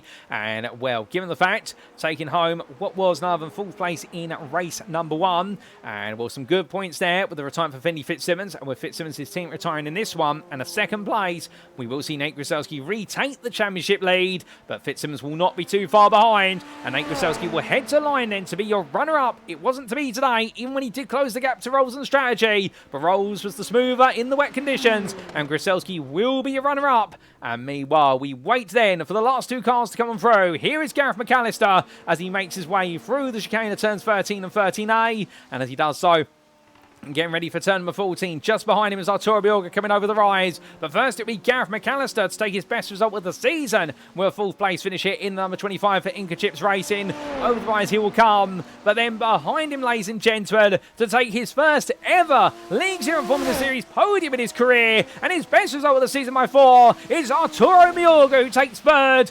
What a drive from him for the INCA Chips Racing team. And indeed third and fourth for the team. They will be absolutely ecstatic about it. Even these conditions right now, the abysmally wet conditions, but both drivers in, bringing on home, and Arturo Biorga, credit where it's due, not putting a foot wrong here today. May not be the quickest driver, but to be fair, in these conditions, you don't need to be the quickest, you need to be the safest, and Biorga definitely one of those, and the 55 drive will be on that podium as they all cool and calm down. Only 4 finishes on the road, ladies and gentlemen, and let's take a look to the scenic view, and with it, those race results, subject to any stewards' inquiries. And as the rain continues to fall here in the US state of Wisconsin, well, Elliot Rolls there taking the win for DDK Racing and taking it by the best part of almost 1 minute and 40 seconds ahead of Nate Grucelski. A monster drive for Elliot Rolls, although also explained by Nate Grucelski's huge moment in the gravel trap right towards the end of the race, opened up such a gap where the MSR Purple number 9 almost got buried. But it wasn't quite to get buried, he did power for it, and Grucelski, your runner-up behind the man who's taken the perfect score today. Arturo Biorga, third there for INCA Chips Racing, the last odd drive to finish on the lead lap, his maiden podium for this season and in his series career. And what a drive for the INCA Chips Racing driver. Looked promising when he started on pole after that 6th place finish in race number 1, and well, that promise has been delivered at long last. Gareth McAllister, a lap down the end, but full place for INCA Chips Racing, their best result as a team in a given race this season and in their career, I do believe. And then 3 laps down, Anthony Zeek will be your last classified finisher, as he did finish within 5 laps of the race winner, despite his late retirement after coming to an unfortunate demise at the run out of the carousel before the King. It was non-finishes, meanwhile, for Matthew Davine, for Jace Mayer, for Robert Nobles, for Xavier Zainav, Carson Keane, Finley Fitzsimmons, Leo Domar, Shahi Zaire, and Elliot Cawte, and non-starts for both Jeremy Binion and Antonio Bianchi, who have both had technical issues with their cars. The technical issue for the 106 of Binion as a result of his retirement from race number 1, if my memory serves me correctly. And meanwhile, for Antonio Bianchi, well, technical issue with the car identified in practice, and they were never able to get it fixed all the way through the day. So 14 starters in the end, only 4 finishes on the road, 5 as classified. Indeed, the highest attrition rate of any race in the League Zero Formula Series since its inception. But to be fair, in these conditions, well done to everybody who braved them, and a huge well done to those who were able to get to the checkered flag. And what a pair of races we have had here today. The rain really has dictated how it's all flowed, and well, in the end we've had a flood of firsts for drivers here at Road America, and it may be business as usual next time out at Mugello, I suspect, with the bright sunnier conditions they're expecting in Italy. But still, Road America today taking no prisoners when it came to the rain, and the slippery conditions definitely catching out so many drivers. But with that, ladies and gentlemen, it is now time for us to wrap up. Thank you very much for watching, and if you have enjoyed today's show, and perhaps you're sat there right now wanting to know more about the League Zero Formula Series, now you can potentially get on the grid and get involved in all the brilliant racing on a weekly basis, including here in Season 19, as sign-ups are still open throughout the season. We definitely recommend you go to our official website for all the information you need to get on the grid, and as of course at www.leaguezero.net, as our website appears on screen. A very simple to navigate website, and indeed you won't find an easier website to find out the schedule, the rules, the standings, the regulations, and most importantly, of course, if you're looking to get on the grid, how to sign up. Indeed, why not get on the grid today? Because whether you're an esports professional all the way through to a rookie racer in the Superformula SF23 machine, we would love to have you part of the grid and see you mix out with some of the very finest out there that we have seen in the extensive history. Of course, if we're doing 19 seasons, we can't be doing something wrong here at League Zero. Indeed, plenty of great racing, even if the mixed conditions today have definitely dictated the racing, and we'd love to see you be a part of it as the season goes on, or perhaps in Season 20. But with that, we'd also like to take a moment to say a big thank you to our none other than what is firstly our other series sponsors, and that is MSR Performance Engineering and also Team Goon Squad. But we must also give a huge shout out there to our title sponsor, and that is INCA Salsa. And well, if you are a fan of salsa and looking to taste the very best, then look no further than INCA Salsa. Contain only the freshest ingredients, no gluten and no added sugar, just like the finest authentic salsa should. Once you've had a taste of the incredible family recipe salsa from Julio Espino, you'll never want to taste any of the rest. And to put yourself in pole position to enjoy the very best salsa you'll ever have, do head to INCA Salsa's official website at shop-inca-salsa.myshopify.com. throwdown.com today. But with that, ladies and gentlemen, that's all we've got time for today. And as we make our way out of America, well, next time out we go to European continent, and that'll be where we complete our season. And it will start with an Italian doubleheader, and that will begin at the Mugello circuit for round number 8. The racing will be on Thursday, the 13th of August 2026, but we will be bringing it to you as if it were live in a post-round broadcast on Friday, the 14th of August. And what are the big stories emerging out of Road America and our American doubleheader? Well, in the Drivers' Championship, despite the fact he didn't take any wins today, a 4th and a 2nd, Nate Grucelski has taken over at the top of the standings by 15 points provisionally, ahead of Finley Fitzsimmons, and Matthew Davine has leapt ahead of Elliot Cawte, with both Fitzsimmons and Cawte retiring from both races. It's become their worst round, and both now losing major momentum to their rivals who are in amongst them, and Grucelski who leads the way. Conversely, Elliot rolls as well with a perfect score, now right on the heels as well of the top 4, and suddenly it could be a 5-way fight for the championship that is burgeoning with only 4 rounds remaining. As for the team's championship, MSR Purple seeing their lead held to a steady 109 points versus DDK Racing, with MSR Purple picking up points and DDK Racing doing so as well, but both teams down to a single driver scoring for them in both races today. And DDK Racing's Elliot Rolls making a small bit of ground on MSR Purple's Nate Grucelski for the team's championship, but it's still looking very much in the hands of MSR Purple, with DDK with TH Jordan losing some ground as well versus DDK Racing in the battle for second place. But how will it all continue in a week's time in Italy? We'll tune in as if it were live on Friday the 14th of August to find out. But until then, we have been the League Zero Formula Series. I've been your host and commentator, Paul Walsh. And until next time, to stay safe, stay well, stay smiling, and most importantly, as always, like our drivers, ladies and gentlemen, remember to stay on track. Good night.